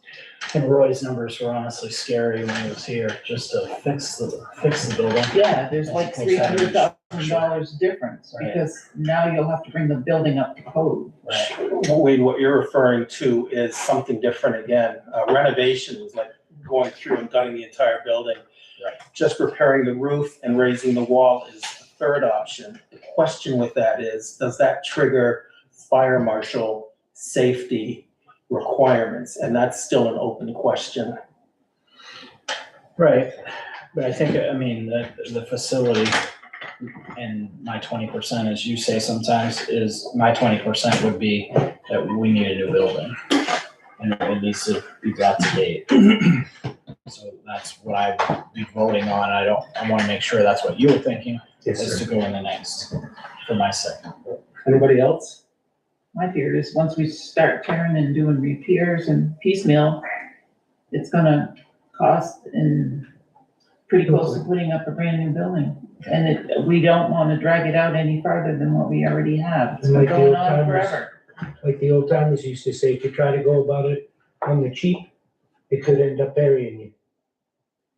There's an engineering saying, don't try to save me money, I can't afford it. Ron? I think we need a new building too, but if the voters don't think so, once we get to that point, Then that's their call. yeah, I But we think gotta the put something fallback in front of position. I think the fallback position is a new roof and raise the wall, because I guess it was Wade that said it doesn't make sense to completely renovate the existing building because it's so close to the cost of a new one that it's like, what are we doing? You know, that doesn't make sense to me, but One thing that I gathered from him too when we met was that if you do complete gut of the existing building, that also by the time you become compliant in putting stuff back in, you will end up with less space than what we have now. Right. Right. So your renovation's close to $300,000 different. You're gonna end up with less space than what you had, and you still got a 60-year-old building. I think that the two options under discussion right now is almost a no-brainer. If we're gonna be spending that level of money, we're not gonna just try to save 300,000 and stick with a 60-year-old building. That's my opinion, but I'm gonna play devil's advocate now. We do have to put this past the voters, and there's already a close to 8% increase in the taxes that are gonna be levied in the spring. At least that's the understanding in 2027 because of state education funding requirements. So the question is, are the taxpayers of Waterford going to revolt and say, we can't bear that burden? Again, I don't think we can go on assumption. I think we need to put something before them and let them make that choice. I agree. Hear me out on this. We do exactly what Sean is saying. But in the back of our minds, we're thinking, is there some way we can fudge this just long enough to put it in front of the voters again in the year 28, if they reject it in 27? I don't believe we do. That's kicking it down. Well, that's exactly what we're gonna be doing, but again, it's the taxpayers who have to approve the bond. So my thought in this case is, if they reject the bond, how are we gonna do a cheaper project and do everything we need to do? I'm not sure I see that happening, but we could tear off the problematic portion of the garage and put up a Quonset hut to store equipment in it temporarily, absolutely. But we can get to a different point in a year or two. But what you're assuming is the problem area. We know there's a lot of problems in that But my point garage. is, we're all concentrated on that addition. We think that that's where the only problems lie. But then again, we don't know. There's a certain sense of uncertainty. I'm just trying to anticipate the possibility the voters might say, no, we can't, you're killing us with the taxes. Right. But I think, So yeah, we have Hanson's report that we can show them that the difference is 300,000 that we're talking about. And if we keep putting it off, it's gonna be More. more. And there's potentially other liabilities within that building, without saying the four-letter word out loud, that could become very costly as well. We have a rough idea what it's gonna cost to fix that. I think taxpayers would be understanding with the essential services. And it's clear that they want a good active road crew with facilities. I think if we present what's been presented in front of us, I agree. Well, I wanna state for my 20% that I recognize exactly the age of the building. It's got innumerable problems and a host of unknowns inside that building. Anything short of a new building, in my opinion, is courting disaster. I'm worried about the taxpayers saying no to it, and that's all I'm worried about. We gotta take that chance and put it in front of them. And then it shows that we at least did something productive with our time here. I agree fully, but I also want to have a plan B if we need it, or at least the genesis of a plan I B. think we need to proceed with what we're doing. Plan B, once we get the stuff from Danson, then we can decide what our plan B will be if the voters don't. There is value in having the schematics, because once we buy them, we own them, and that's available in the future if it needs to be discussed in the future. And I think that's what we need to do, and we can decide it, once we get the schematics, our Okay. two-step process and how we're gonna move from there. So I believe there's a motion on the board. There's a motion and a second on the table. Anybody else have anything they'd like to say on this? So the motion has to do with allocating funds for the schematics. And let's look at the budgetary portion of this. We've spent, I think, $7,500 in total so far for the reports we have so far. We have, does anybody remember the number? It was 27.5 that we started with. So if we spent 7,500, we're down to 20. Technically, we can afford the entire schematics, assuming we don't need the survey. But we have a $5,000 addition. The treasurer has still told me that there are pockets of money this could fund the project through this year in this budget. Well, there's money set aside for the maintenance of the building. We've set $25,000 $25,000 every, once or twice or three times. every year, there is one. We have, so there's money set aside for the maintenance of the building. That's my understanding from the That treasurer. it could come out of there if we had to, because that's what it is. Okay, so any other concerns, considerations? No, go. All right, for it. There's a motion and second on the table to accept the E.H. Danson proposal to develop schematics. And the assumption here has to be that the schematics are produced and billed before December 31st. Anybody disagree? All in favor of the motion, please say aye. Aye. Aye? Aye. Any opposed? The ayes have it. Quick mention about the VOSHA letter. Has everybody had a chance to look at it?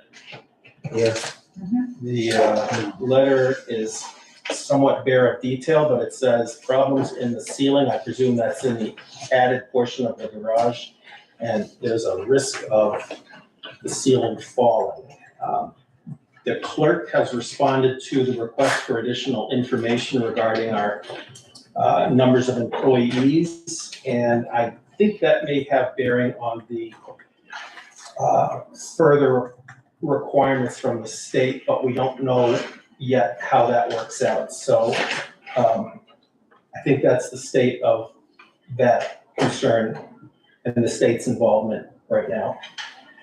Jim, do you know anything else or different? I haven't heard anything. That's why I sent a message the other day asking for a copy of the report.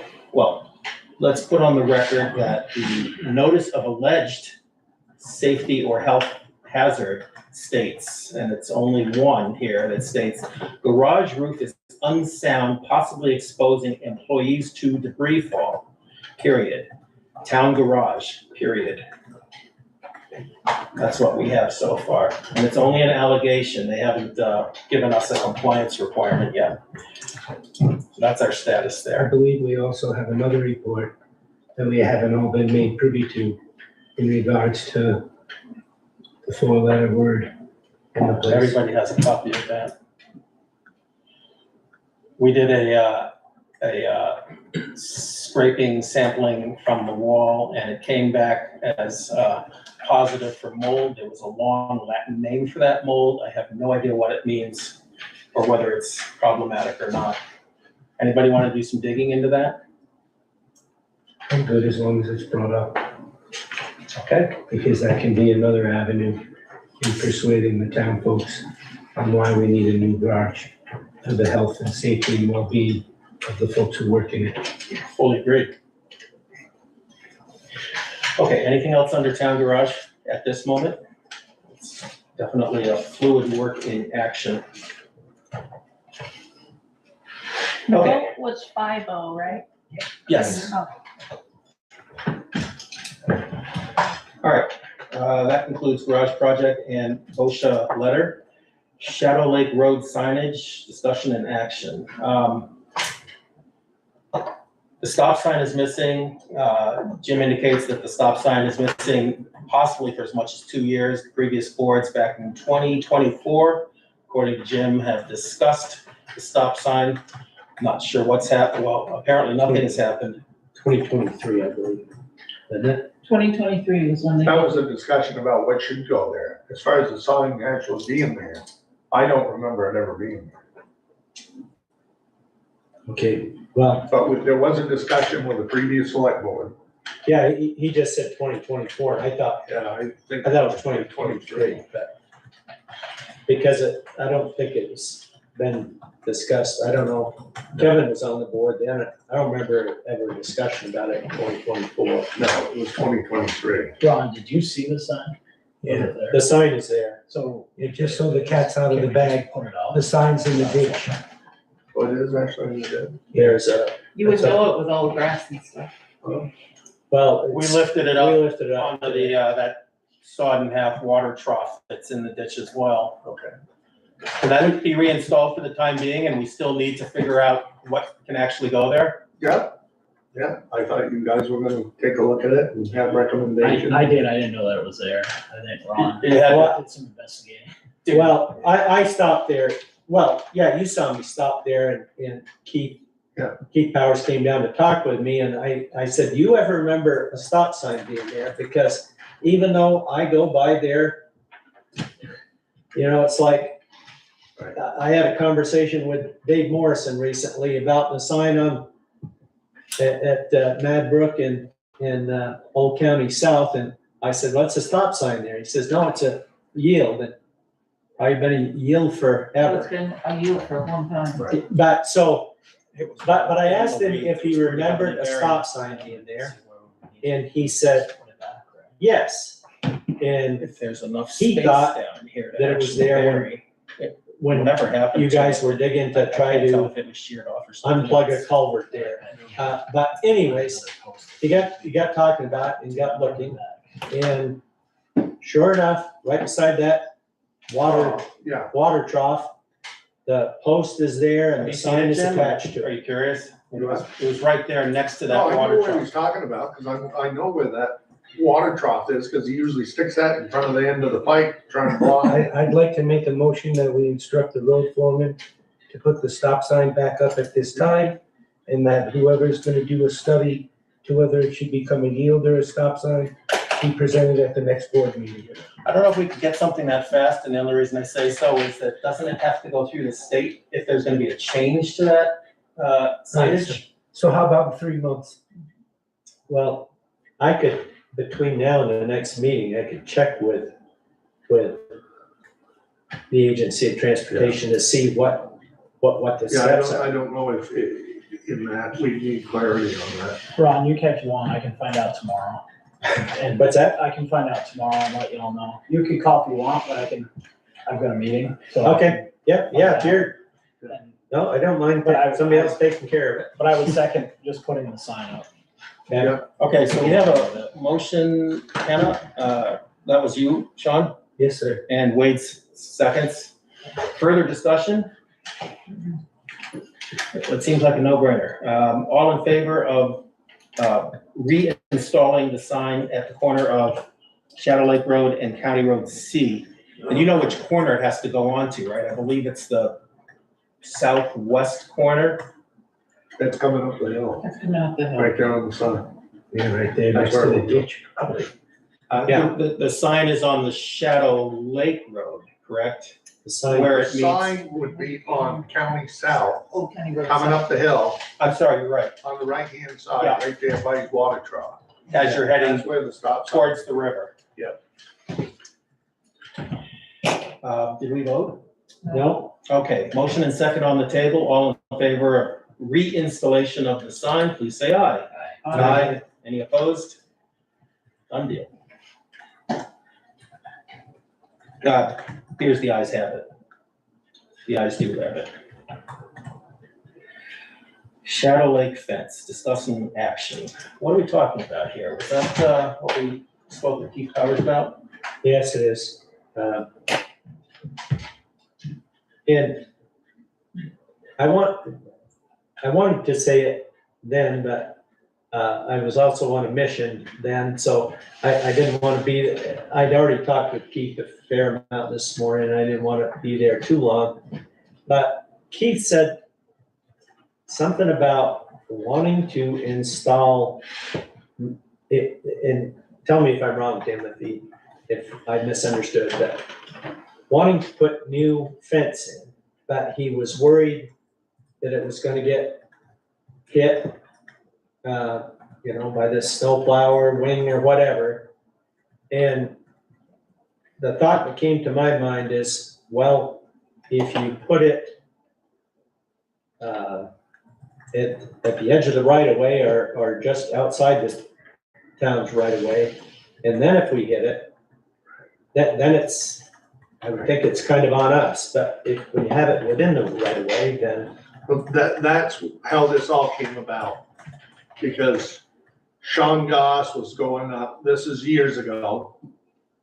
Sean Goss was coming up County South, went to turn down Shadow Lake Road. And when he did, it was wet, heavy, slippery snow. His front end slid in trying to push that snow. It pushed him right across the road. The point of his plow hit into his fence on the opposite side of the road. He didn't do anything. He tore up a little bit of turf right there and touched the fence. He didn't break the fence. Well, Keith was right in an uproar over this whole thing. Wanted the town to replace his fence and blah, blah, blah. And it was just a full-blown thing, out of control. So he thought he was gonna get all kinds of new fence out of it. He went and got estimates and the whole 9 yards. And I presented to the board, he's got his fence right tight to the road. It's an issue. He can't properly maintain the road the way that his fence is. And not only that, but if he is to put his fence outside the right of way, then we have no reason to hit his fence. And then it alleviates the whole issue. So Mike Barrett, as the chair of the board, he sent a letter, I have the letter. He sent a letter to Keith Powers stating that his fence is in the right of way. Please remove your fence from the right of way as soon as possible. Well, Keith has never acted on that. So there has been one letter that has been brought to Keith Powers telling him to remove his fence from the right of way. And I maintain that if he did that, then you saw it today, going down Shadow Lake Road, how that road's all scoured. It's completely causing a lot of erosion issues due to the fact that his fence is right tight to the road. He's got several different places where his fence is, and he purposely puts it right above his garage now. He's got a new fence there. It's right tight on the edge of the road. It isn't off the road that far. How am I supposed to maintain the edge of the road and get water to shed off the edge of the road when I gotta deal with his fence? Let me add to this conversation. Ron and I met accidentally at the same time at the site today, because I was going out to take a look as well.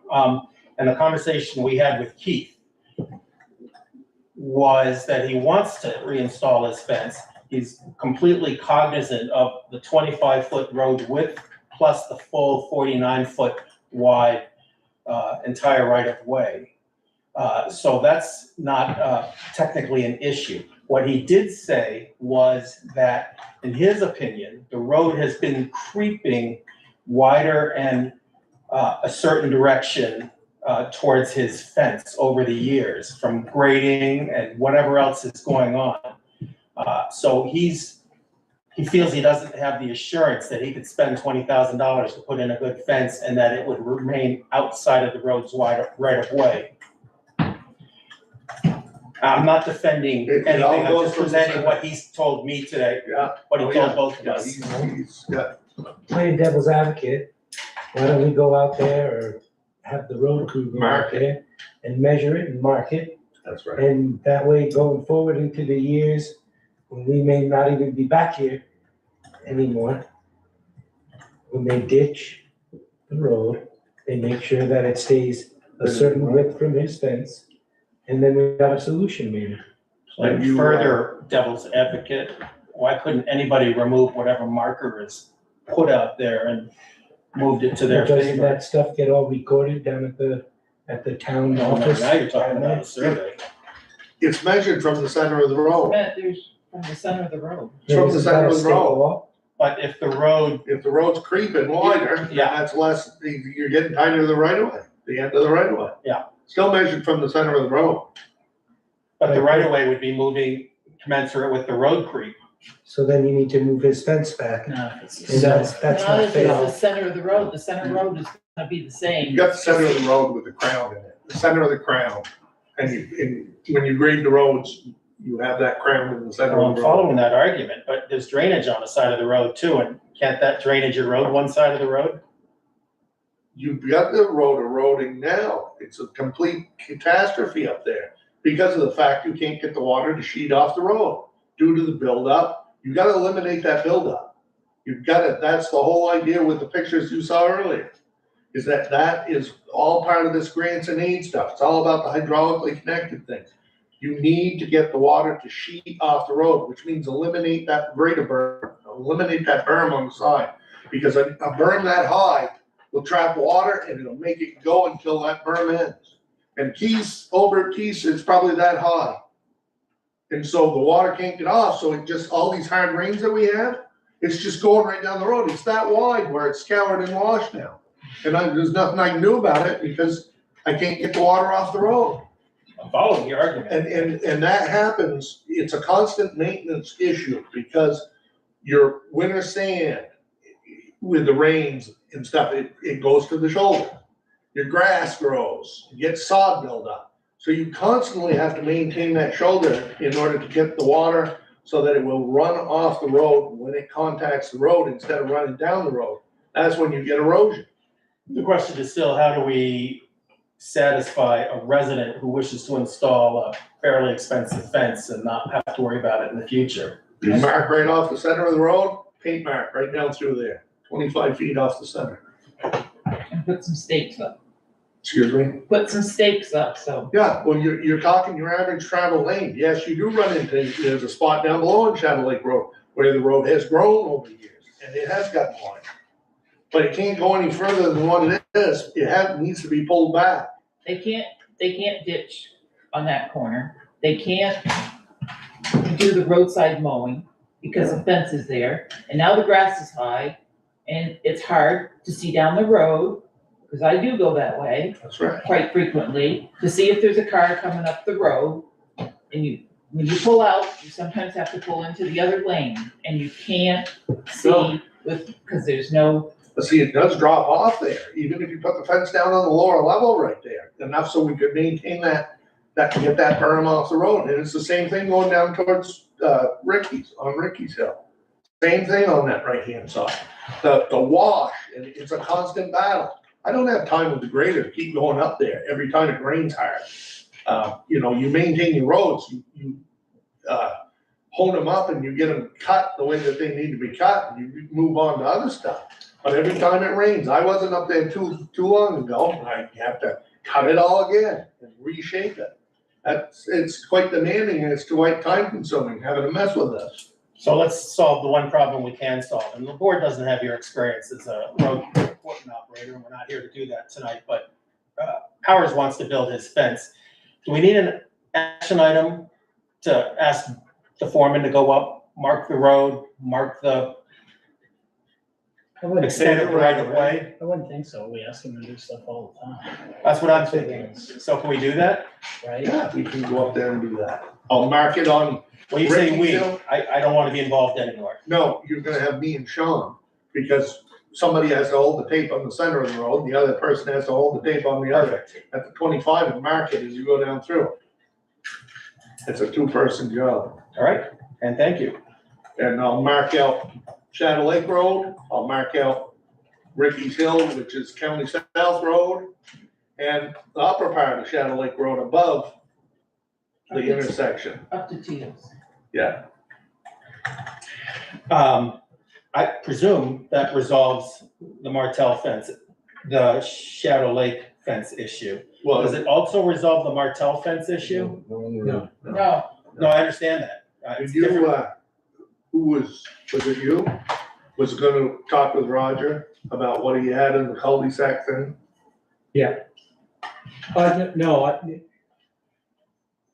From what I found out, I didn't ask Roger whether there was some sort of agreement when he made the cul-de-sac. I asked in the town office whether they knew of any agreement, and they said, no, it was just decided to put the cul-de-sac there so you could turn around. I went up there, I measured off the road, and the end of that white wooden fence, rail fence, is, now I didn't bring the figures with me, but it's outside the town right away. It would be on that. He kind of surprised me when I talked to him about it, because he'd also mentioned a couple of, I call them guideposts, guardrail posts just prior to his mailbox that were, according to Roger, were knocked down. I found the posts. I don't know when they were knocked down, but I thought he would want the fence repaired that was outside the right of way. And I don't know if he was looking to get the posts reset. The posts are still there. I don't believe they're broken.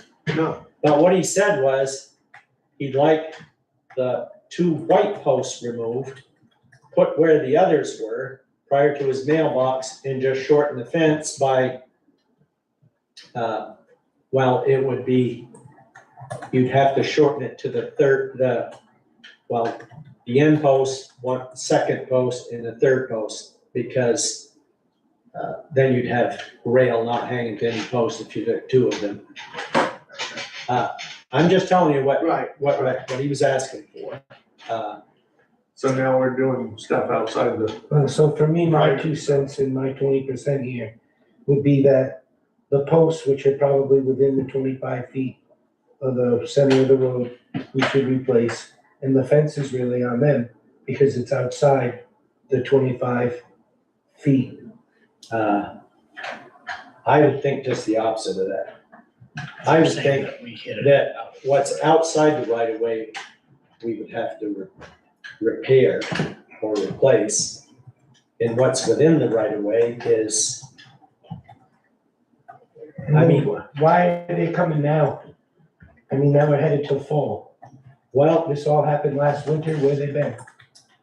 he said that he didn't call at first because it was winter and he, knew they were busy, weren't gonna be doing it in the, repairing his fence in the winter. He said he left Jim 2 messages. The last one was, I forget what I put in the email now. I put in what he told me, but he said he left 2 messages. One was once we got into spring, and then we didn't hear back. And he said he called again, I don't know, a month or 2 ago. He did leave a message, he left one message this spring, and that pertained to his road. That had nothing to do with the post.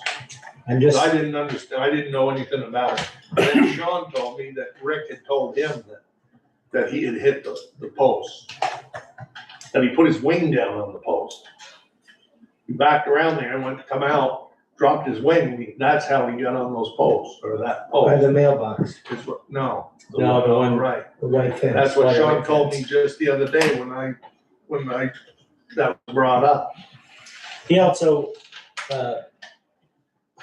and I didn't really see this very well, but he said that there was some material deposit on the right side just as you're going into his driveway that if the loader was up there or whatever was up there, if it could back drag it, it's a little hump, it's not anything too serious. So what do we need to do here? Well, it depends on what you wanna do. Do you want to do what he's asked, or do you want me to go back and ask him if he wants? It's my feeling that we should repair the fence. That's outside the right of way. That's outside the right of way. I don't know if it's more or less, I would say it's probably more work to pull those posts and reset them over there. Because really what you need is, to fix the fence is, I think they're 1 inch, Like 1x5 boards. 1x5 boards. Between the first 2 posts, they're 6 feet. The second one is, I think that's an 8-footer. Because that one isn't attached to that second post on the top. I think it's on the top. But it might pay too to ask Gary, seeing as how he's in zoning, and he's a face around here, of his time on the board. Because I know that the Stony Brook cul-de-sac, we had issues with that. And Bill Willis and Gary, somehow they had it calculated what the dimensions of that cul-de-sac was. And I'm sure that probably Gary, well, I won't say sure, but I think that Gary would remember the Roger Martell thing. If that's the case, and there is a certain circumference of that, then technically it wouldn't be outside the right of way, or maybe it would. I don't know. I don't know how you expand it. So for Yeah, it's worth asking. Because I think that they shouldn't say probably like had that. certain specs when you put that in order to make it big enough for vehicles to turn around there. Irregardless of all of that, folks, I think we just heard that it was the responsibility, the brokenness from our snowplow driver. Yeah. Therefore, it would be the town's responsibility to mend the fence and fix it. And the fix, in your opinion, is Ron and Jim reattaching the 1x5s, or do we have to purchase and You're gonna reattach? purchase them. Yeah, they're broken. He's got screws in them, they're big lag screws, and they're rotted and broken. Well, how much of the damage is due to the fact that the material itself might have been pushing the limits of its There's age? no doubt in my mind about that. So, That fence has been up there for years. and they get a new fence out of this?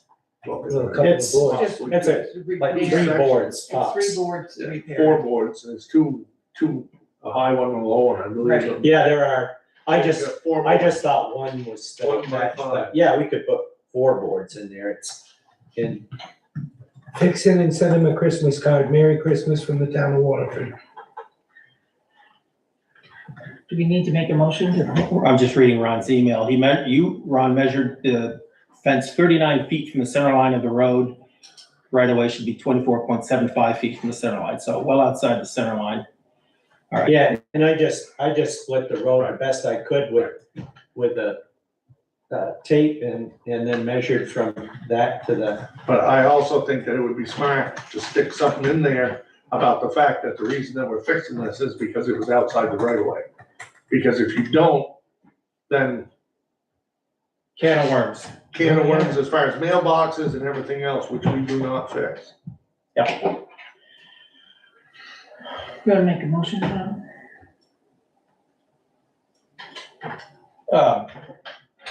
I don't mind making a motion. I'll make a motion that we fix the fences. We just discussed the boards, replacing the boards that need to be replaced. However, we don't do modifications. So I would say fix what we broke. I'll second that. And the painting will be up to the hotels. I don't know, what's is normal? Do you? Yes, painting is up to the Martells. The fence is white, isn't it? Painted white? The fence is painted white. Okay, so, motion does not include painting the fence, Okay, or that's what I'm proposing. I'm good with that. I'm good with that. Okay, so Wade, you moved, I moved it. and Sean, are you seconding? Yes, sir. Okay, so there's a motion and second on the table. It involves buying up to 4 pieces of 1x5 wood. How long are they? 2 of them are 6 and the other, I think, are 8. So you're Okay. gonna get 4 8-foot boards.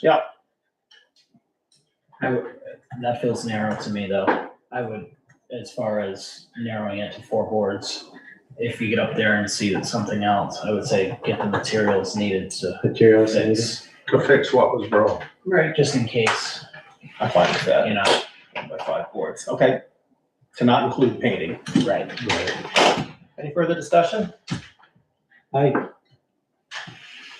think we ought to paint it, just because that's what we broke. We broke painted boards. We broke, painted, soft, failing boards. So I think Yes. this is a good split the difference, in my 20%. No, that's what you want. Anybody else? Different opinion? Buy white ones. I'll get plastic. I mean, for that matter, you could buy that Trex Yeah. crap that you don't even have to paint. It'd be cheaper to buy regular boards and paint them, I'll tell you that. Trex is a little on the pricey side.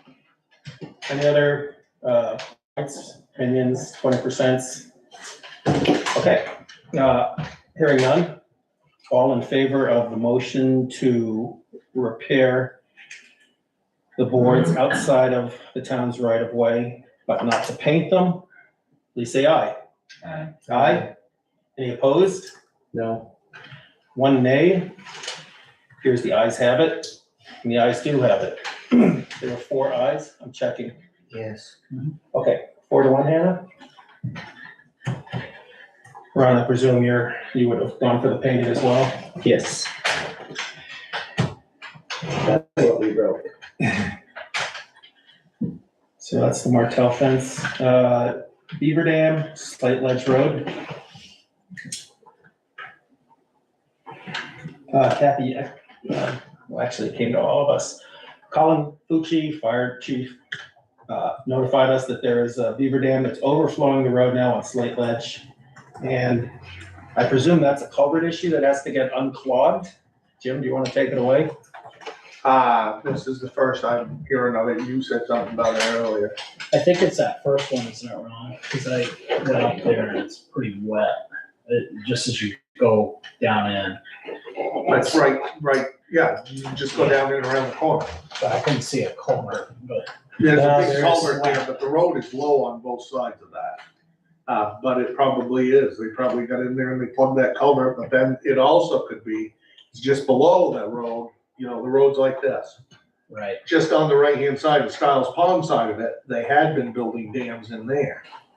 So I don't know if they built a big enough dam on the low side so it's backed up and caused that problem, or if it's actually the culvert where the road is, if that's the issue. I just found out about it, so. Right here. I know we discussed it at the March 23rd meeting. Let's see. What's our responsibility as a town? And I would say if that's the case, None of then that's it's probably, class they probably four built roads, the so dams right below. there. It's our responsibility to maintain class 4 roads, Can we fix? so it needs to be fixed. It's our job to maintain the culverts and bridges on class You know, four, the first heavy rain and the whole thing blows out. not maintain the roads. Unless it's so choose to do so. Jim, say all that again? To abide by state standards which we've adopted, class 4 roads, the only thing that we're responsible to do is maintain bridges and culverts on class 4 roads. And even that being said, you can rip out the culverts. Cannot. You can. But we are not obligated to maintain the roads. I'm just wondering if we could have Jim take a look at that. Well, this that's what week, I'll have to do. And then we report back the next Right. meeting.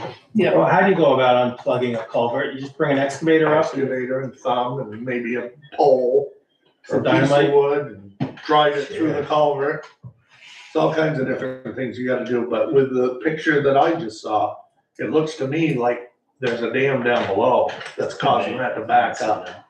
Huh. Yeah, I didn't go out and look You at it. drove in from 18 to get to Yeah, this you just go spot? into 18, Yeah. mountain bike down through there. What's the board's pleasure on this? Colin's worried about fire safety. Why would that be the case if you can get to Slate Ledge a less That's adventurous way? That way too. Or was he concerned about firefighting safety in the forest? That's the way I took it. That's why I think if Jim just were to check it out and see if he could do it. Right, I'll have to look at That it. would be the. I'll have to look at it and I can tell right off if it's a plug culvert issue or if it's a dam issue below. And if it's a dam issue down below, we've got a problem. Because you're not gonna get a machine down there in order to bust that loose, I don't believe. Playing devil's advocate, we get several inches of rain and all of that starts to flow hard and it overflows the road and blows out the culvert. What then? It won't happen. Why are you so confident? I thought the water's already going across the road. It's ponded on the road. It's not running It's not across the road. It's stagnant water. And the way that the road is shaped, you come down the hill, you've got a low spot. Then you go up the hill and there's the culvert. And then you go down the other side. So that is gonna run over the road long before it takes that culvert out. And it's flat in there. So you're never gonna build enough head pressure to blow that culvert out. There's no way. so is that gonna be, if the dam is off, is that St. Johnsbury's problem, or? Yes, it would be. Cause isn't that St. Johnsbury land, That's or St. is it Johnsbury land. Dennis Oh. Smith's property? Why are we even having this conversation if it's St. Johnsbury Lane? We don't know. Well, it's our Take a look road. at it. It's our It's road. our road, but it's St. J owns the sides of it. So if I go out there and I determine that it's because of the dams that are down below on St. J's property causing our problem, then we've got another discussion. Right. Oh, but St. J owns the land because of, It's part of their watershed Part of their area. watershed. So why don't we have somebody contact St. J and make a memorandum for them to, Well, let's see see what the what, problem let's see is. what And the then problem we do is have first. people that we work with for beaver eradication. So, I mean, we have options here. So Yeah, Jim 'cause we- needs to check it out and I need report to back. go and look at it and determine what needs to be done. do I understand that in your theory, the water level on both sides of the road is pretty close to equivalent? Pretty close. It's the strangest thing you've ever seen. You've got a hole, then you go up a hill, and there's the culvert. And then it goes down the other side. It's like any amount of water that builds up, it's gonna go on both sides of it, and the culvert's sitting there in the middle. Alright, so your point is the culvert's not gonna blow up, but the road still might. Well, it's just flowing water. It's not, that stuff is down to the bare bones. You're not gonna wash that road out, guaranteed. isn't Too that flat. road, once you keep going up past all that, in really rough shape? I believe so. They tried to fix Yeah, I it. think so. But they did fix, the Skidoo Club did fix where we were talking about last year. That had washed all You're on out. that, aren't you? That's all been fixed. Jeremy. I do believe Chad Whitehead does know about this also. Yeah. Oh, he does? Yeah. So the bottom line is we need more information from the foreman Yeah. about how to address this. Yeah, When was the email sent from Colin? Sunday, Last Sunday? just Oh, yesterday. So Jim didn't have time to respond to No, it. yesterday morning. I have a question if it's fire safety that we're concerned about. Now, I realize this is a different situation, but Campbell Road got washed out in the 24 flood, was it? Or 23, 24, I think? 24. 23. Oh, 24. He got washed out 2011, got washed out in 24. And, you know, that hasn't been, we haven't repaired that because it's low priority, but there's quite a bit of, in that one, there's no other way to get in there, you know? Yeah. And that would take several loads of material to get that We one. gotta fix the road. We need to figure out, and I think it'd be a good thing, we gotta go over our road inventory deal.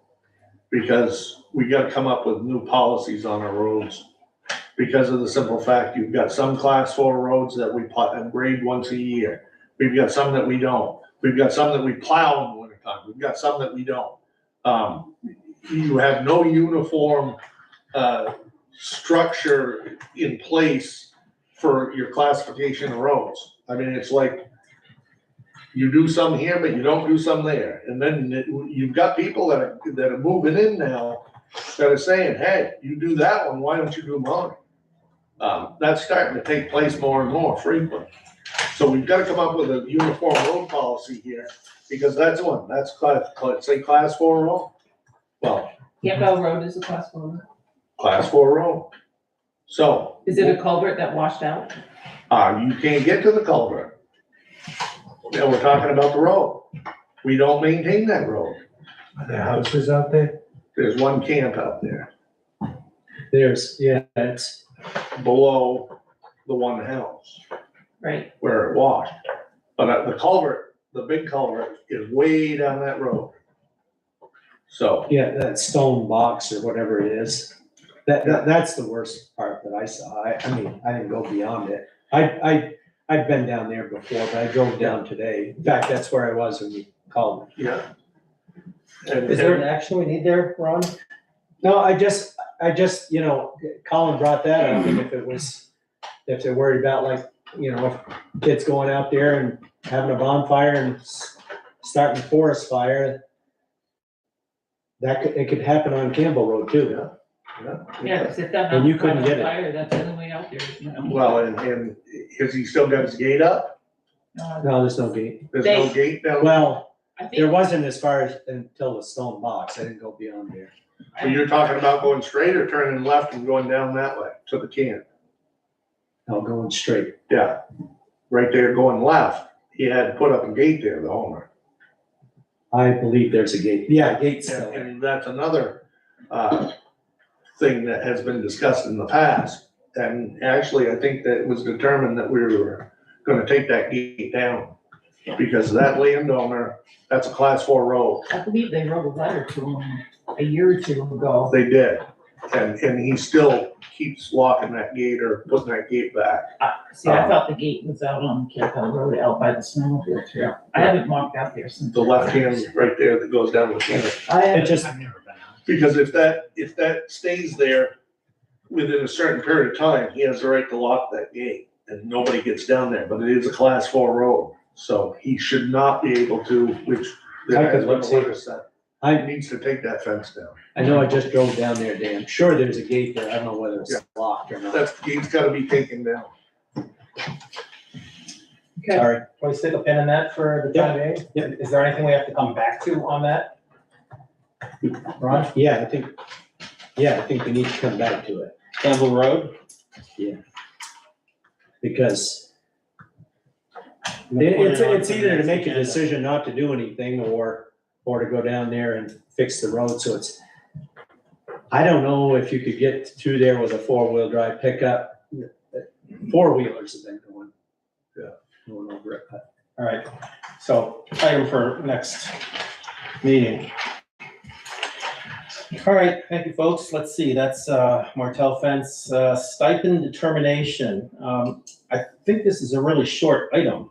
I make a motion that we remove the road commissioner stipend and stick to the selectman stipend. I don't think we even need a motion, only because there's no double dipping. Can Other we, thoughts?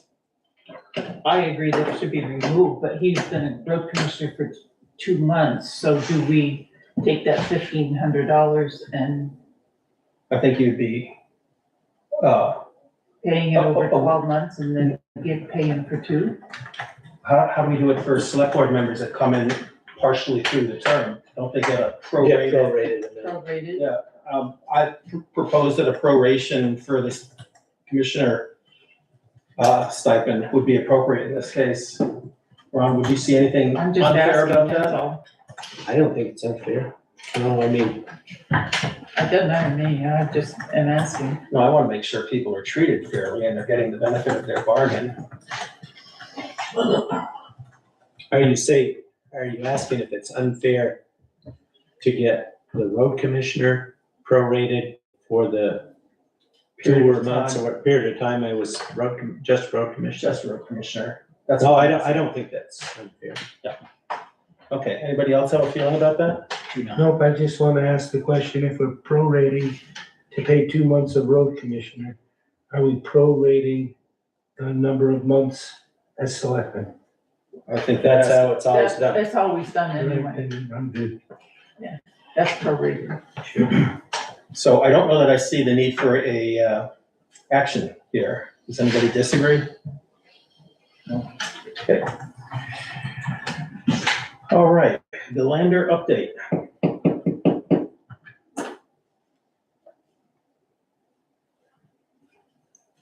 I'm just wondering how to approach this. I don't mind cutting the ice, the checks were sent, did you receive them? Have not.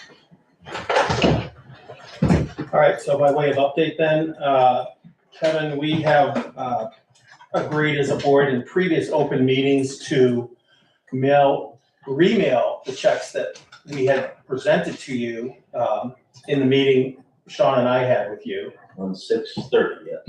6:30 or thereabouts. Oh. Same checks, they're coming in the mail, and in that mail is also the payment for the gravel extracted this year, plus the annual easement, and we did not subtract the easement value from the gravel that we're paying for. And they were sent certified.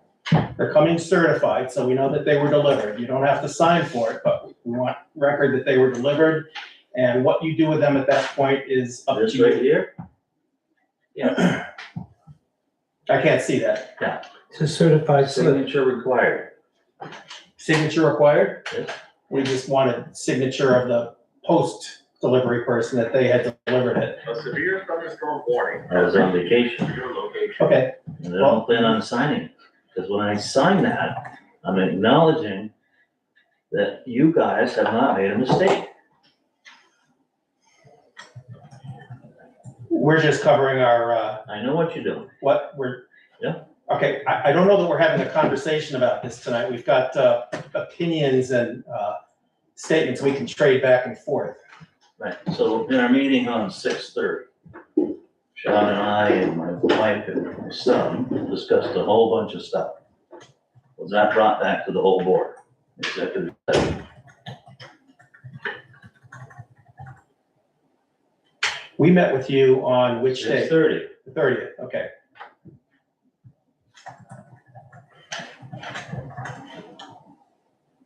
By your response, I'm saying, I'm gonna assume it's not. No, I will, Whatever I'll discussion. answer.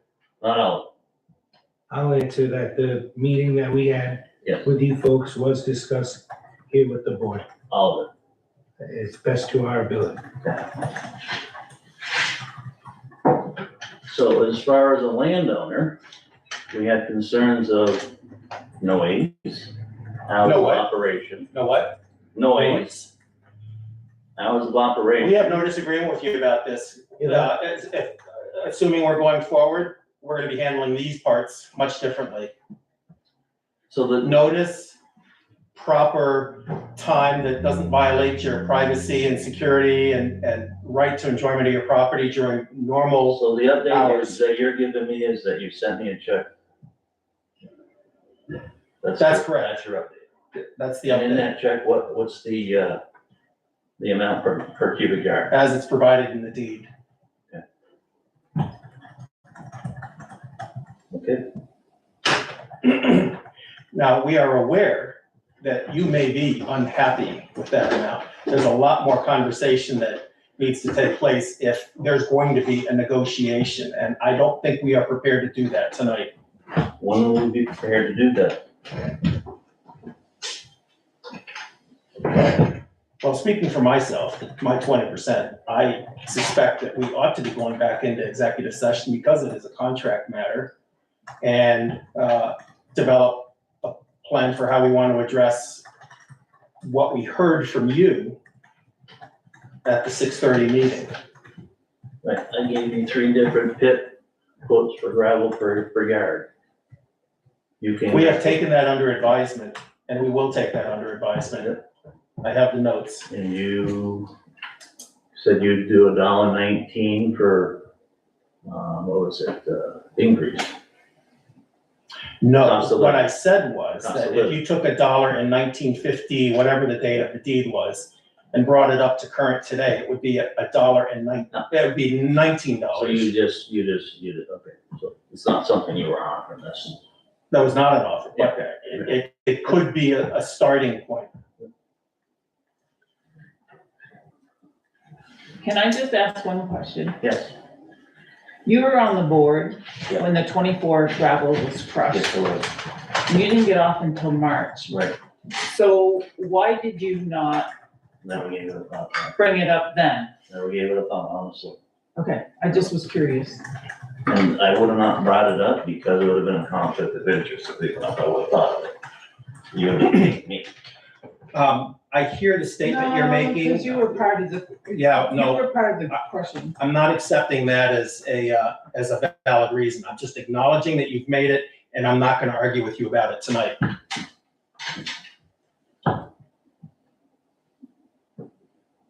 So my 20% is that the board go to executive session, not tonight, because we have other things, but address it in the near future. Any other thoughts? So my thought is that a negotiation, anything like this, is a two-way street, and a good faith effort would be to cash the checks and have a negotiation about how we move forward.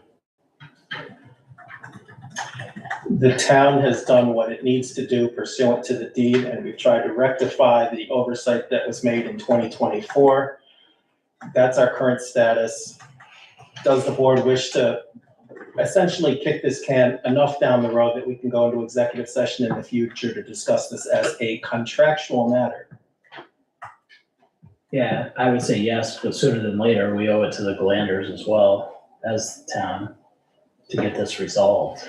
Well, I agreed.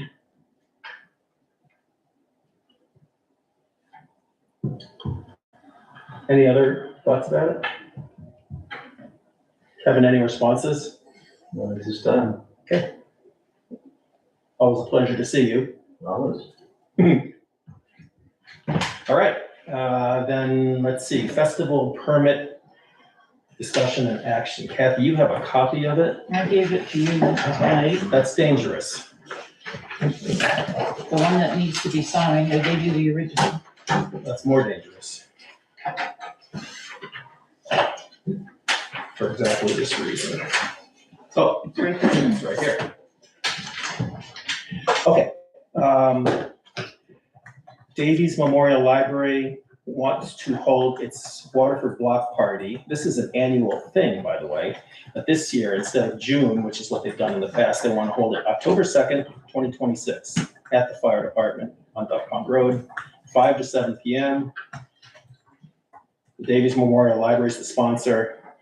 It looks like this is filled I out make a correctly. motion that we accept the permit as presented. I'll second it. Anybody want to look at this? fee has been waived because the library is a nonprofit. Sarah Kenny, the new librarian, has signed this and dated July 30, 2026. So, further discussion? There's no special conditions. Well, I guess we can make special conditions if we want. I don't think we ever have. None. Take a motion to approve the Davies You Library need a permit. permit, No, I think you've already got a motion, don't you? Yeah, Who made the motion? Sean, Sean moved. Who seconds? Any second? did you say? I second it. Okay, Kathy seconds. Further discussion? Motion and second on the table. I'm hearing no further discussion. Let's vote. All in favor of approving the Davies Memorial Library activities festival permit for October, what did I say, 2nd, 2026? Please say aye. Aye. Any opposed? Hearing none, appears the ayes have it. And the ayes do have it. Is that October 2nd or 22nd? Second. So the last item tonight is agenda items for next. Citizens concerned. Oh, good lord. Thank you. Oh, I see, that was buried right at the bottom. Okay, citizens' concerns. I'm just taking note, we have few citizens. My son. That's your son, okay. I just wanted to know who we have in the audience. I'm seeing one citizen concern. That's another one. So Kathy just asked me why I didn't bring up the payment while I was a select board member. Okay? Now, I want you to think that. Was that on the select board agenda to make sure I get paid $100? It's never been. Did you ask me? Yeah, when you were on the board. I recognize that we, It's always a trigger downstairs from the treasurer. Always has been. Okay, yep. Payment of the gravel has always been a trigger from downstairs. Based on slips from Jim. No. Or whoever. Right. Crusher. Okay. Yeah. So when you ask me that, I wonder why you asked me that. Because you're just signing. I'm recommending that the board not answer, but you're welcome to make your comments, Mr. Galander. That's my 20%.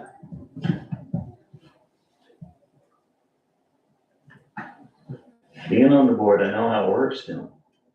How it used to work. It's always worked. She cuts a check. You sign for it. You sign it's good. She pays it. The trigger is downstairs, not sitting right here.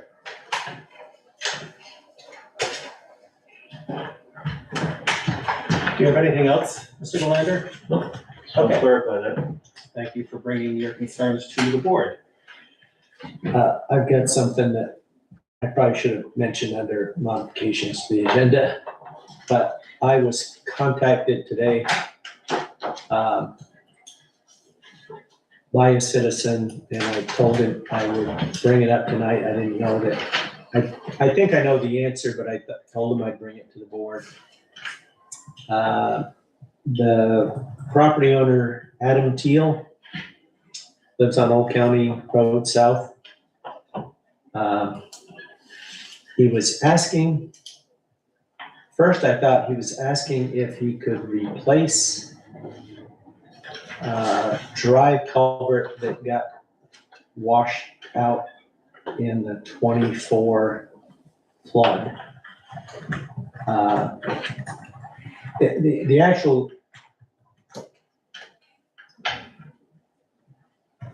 it's not off Old County South though. It's because his property also borders Campbell Road. And he said that there used to be a snowmobile bridge crossing the ditch from Campbell Road. And at that time, I guess according to him, the snowmobile trail went through sort of the lower part of his property. and, he said it washed out. He wondered if it was okay to put a culvert in there and some material over it, for like a woods drive, field drive, I don't know. I told him I thought he probably would need a drive permit. I don't know if there would have actually been when the snowmobile club puts in a little bridge like that, I probably don't normally do it across the ditch, but I guess if the ditch is deep enough, you have to. But that wouldn't require a drive permit, would it? No. Where is this? When you start down Campbell Road? Yeah, when you start down Turn down Campbell. Yeah, on the right. On the right hand? Yeah, right, not very far down. years ago, the snowmobile trail went where Chisholm's house is. Yeah, And when Chisholm bought that, he shut down the snowmobile trail. okay. So that was probably before you were even on this, Oh, came to work for the town, because we bought our property in 96 and we were in New York from 98 to 2008. And so it was in that time frame. I think that land was for sale, but right after Chisholm's bought it, they shut down that property for the snowmobile access. So that's when they ended up going out the other way and coming down onto Campbell Road. Okay. So I'm guessing that's Yeah. probably where it was. Yeah, and right now he's got some, posts that he cut, he's just got laid from his property, that sort of bridges the ditch, and he's been running a four-wheelers Well, across that there. would be the thing, take a look at it. I'll go take a look at it and see. He doesn't have tons of land here, he's only got two some odd. But he'd be on the guy from Texas and stuff. Yes, Yes, yeah, and that's it. he's here for the month of August. This, what's his name? Adam T. Adam T. Teal? Yeah.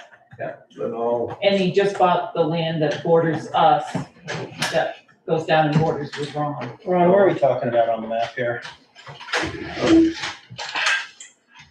Is this- I have concerns This is about Campbell going here. down to So it's take a right look here, at it, because then that's, applying that we would maybe take ownership. where this road comes down right This is here, county, this is pretty okay, washed out that. that's all washed. It would That take- got washed, and Well, so if you he go look owns at it, I down feel to like here that's implying Parkway, and That he's we're got a gonna take house. ownership, That's his and I house don't right think we there. should do that. Yeah. It's on private That's land, his right? house. Okay. Where's the It's snowmobile trail? within the The town. snowmobile right trail away. doesn't come up here anymore. It's a but question that's of whether where it it needs a used to drive be. permit or not. It used I to think. come across from here. So could we go to the state or Act 250 or wherever you find out about a permit? No. That would be local. It's, That would be, I just didn't know if a snowmobile bridge constituted, gives him the right to put a culvert in. That's what they're saying. No, I wouldn't think it would. Permit from the town If board. he's gonna put a culvert in on a class road, then he would need it, to abide by the guidelines, B-71 and blah, put blah, in a blah. driveway permit. He'd need a driveway permit. Yeah, and, yeah, so he probably, that was my feeling. I just said, well, I'll check tonight just to make sure that that's sort of the consensus. He isn't gonna be here long enough to go through the driveway permit to do it now. Right. Lawns are cheaper, What's that? lawns are cheaper. Yeah. Lawns Yeah. than the ditch. Yeah, and he said something about, he might just to make it a little safer, because his grandchildren might be using it, that he might put, if he couldn't put a culvert in, he was wondering if he could just put some timbers across, sort of like what was there before when that So snow laying in the ditch or going across it? going across it, not laying in it, but Okay. anyways, that's where he lives, right? The guy from Texas, he's there he said through August, he I told think me, here till Labor Day is what she told me, something like that. well, maybe, he said within the next week, but that's maybe because he's got some equipment rented. He's got equipment coming up there. He's got equipment rented, he's got more Yeah, time. he's working. So anyways, sorry to. You, Oh, good for the timing then? Yep. All right. We are now on to agenda items for the next meeting, which is a working meeting on, what is that, 24th? August 24th. All right, what I have so far is tax rate, home burials, that's planning board as well. Fuel bids from Deb, what we want to do, all things considered in the fuel markets right now. Campbell Road, discussion about potential fixing the road or what we need to do there. Who has anything else? At this time, I do not. I don't either. A Do we need, revisit of the town garage to make sure that things have been signed and taken care of to move forward. good catch? Do we need to add Slate Ledge Road after Jim looks at it? Garage. Slate Ledge. And I hate to continue the saga, but we should probably, hopefully here on the next meeting, let the phone and the iPad have been taken care of.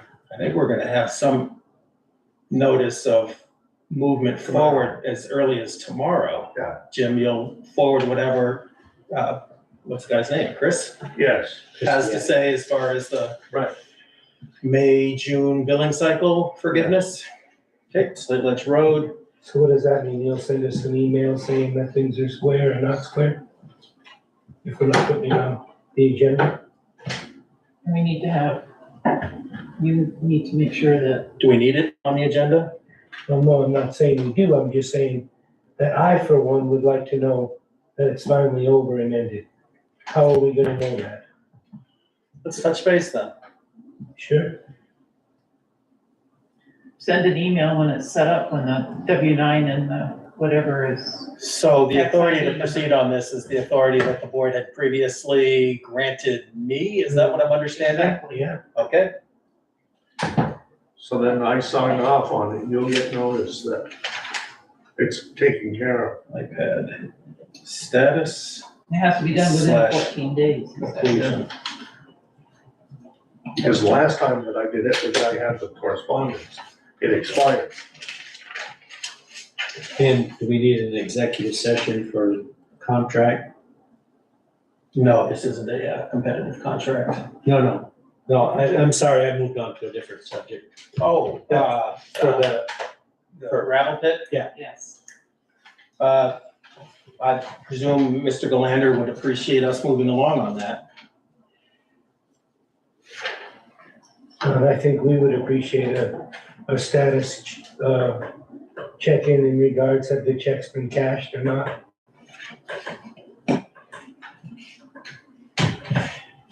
I'm not sure how to get at that. Mr. Galander has the receipt that he would need to sign to receive the checks. He has indicated he is not going to sign it. I presume No, that I continues to be. indicated I was on vacation and it requires a signature. Oh, is it your intention to sign and return it to the post office? No comment at this time. Okay. So that's executive session to discuss contractual matters. What else? I think that's fine. Careful. All right, hearing none for the time being. And the agenda, potential agenda, draft agenda remains open for additions or edits, usually through at least Wednesday, the week before the meeting. 9-10 days from today.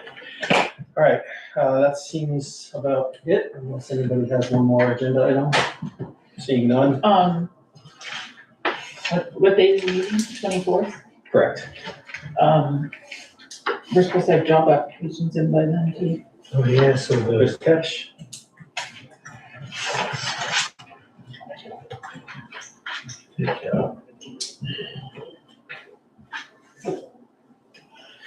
Anything else? And I'm out of town the 26th to the 29th, if that's when you want to do interviews. Not that I have to be here or I can call in, but I'm out of town. Out. 26, 29. That sounds like Wednesday through Saturday or Sunday or something. Yeah. All right. Is the office locked downstairs? Keys. You got locked on top there. Let's do this. I believe we are at the end of our agenda. The next would be motion to enter executive session for personnel discussion matters Board discussion? Sorry, I take a motion. I'll move. I have a Go second. to executive session. Sure, second. Wade seconds. All in favor of going into executive session for personnel matters? Aye. Any opposed? The ayes have it, 5-0. Kevin, I don't think I quite understood your concern enough to describe it in the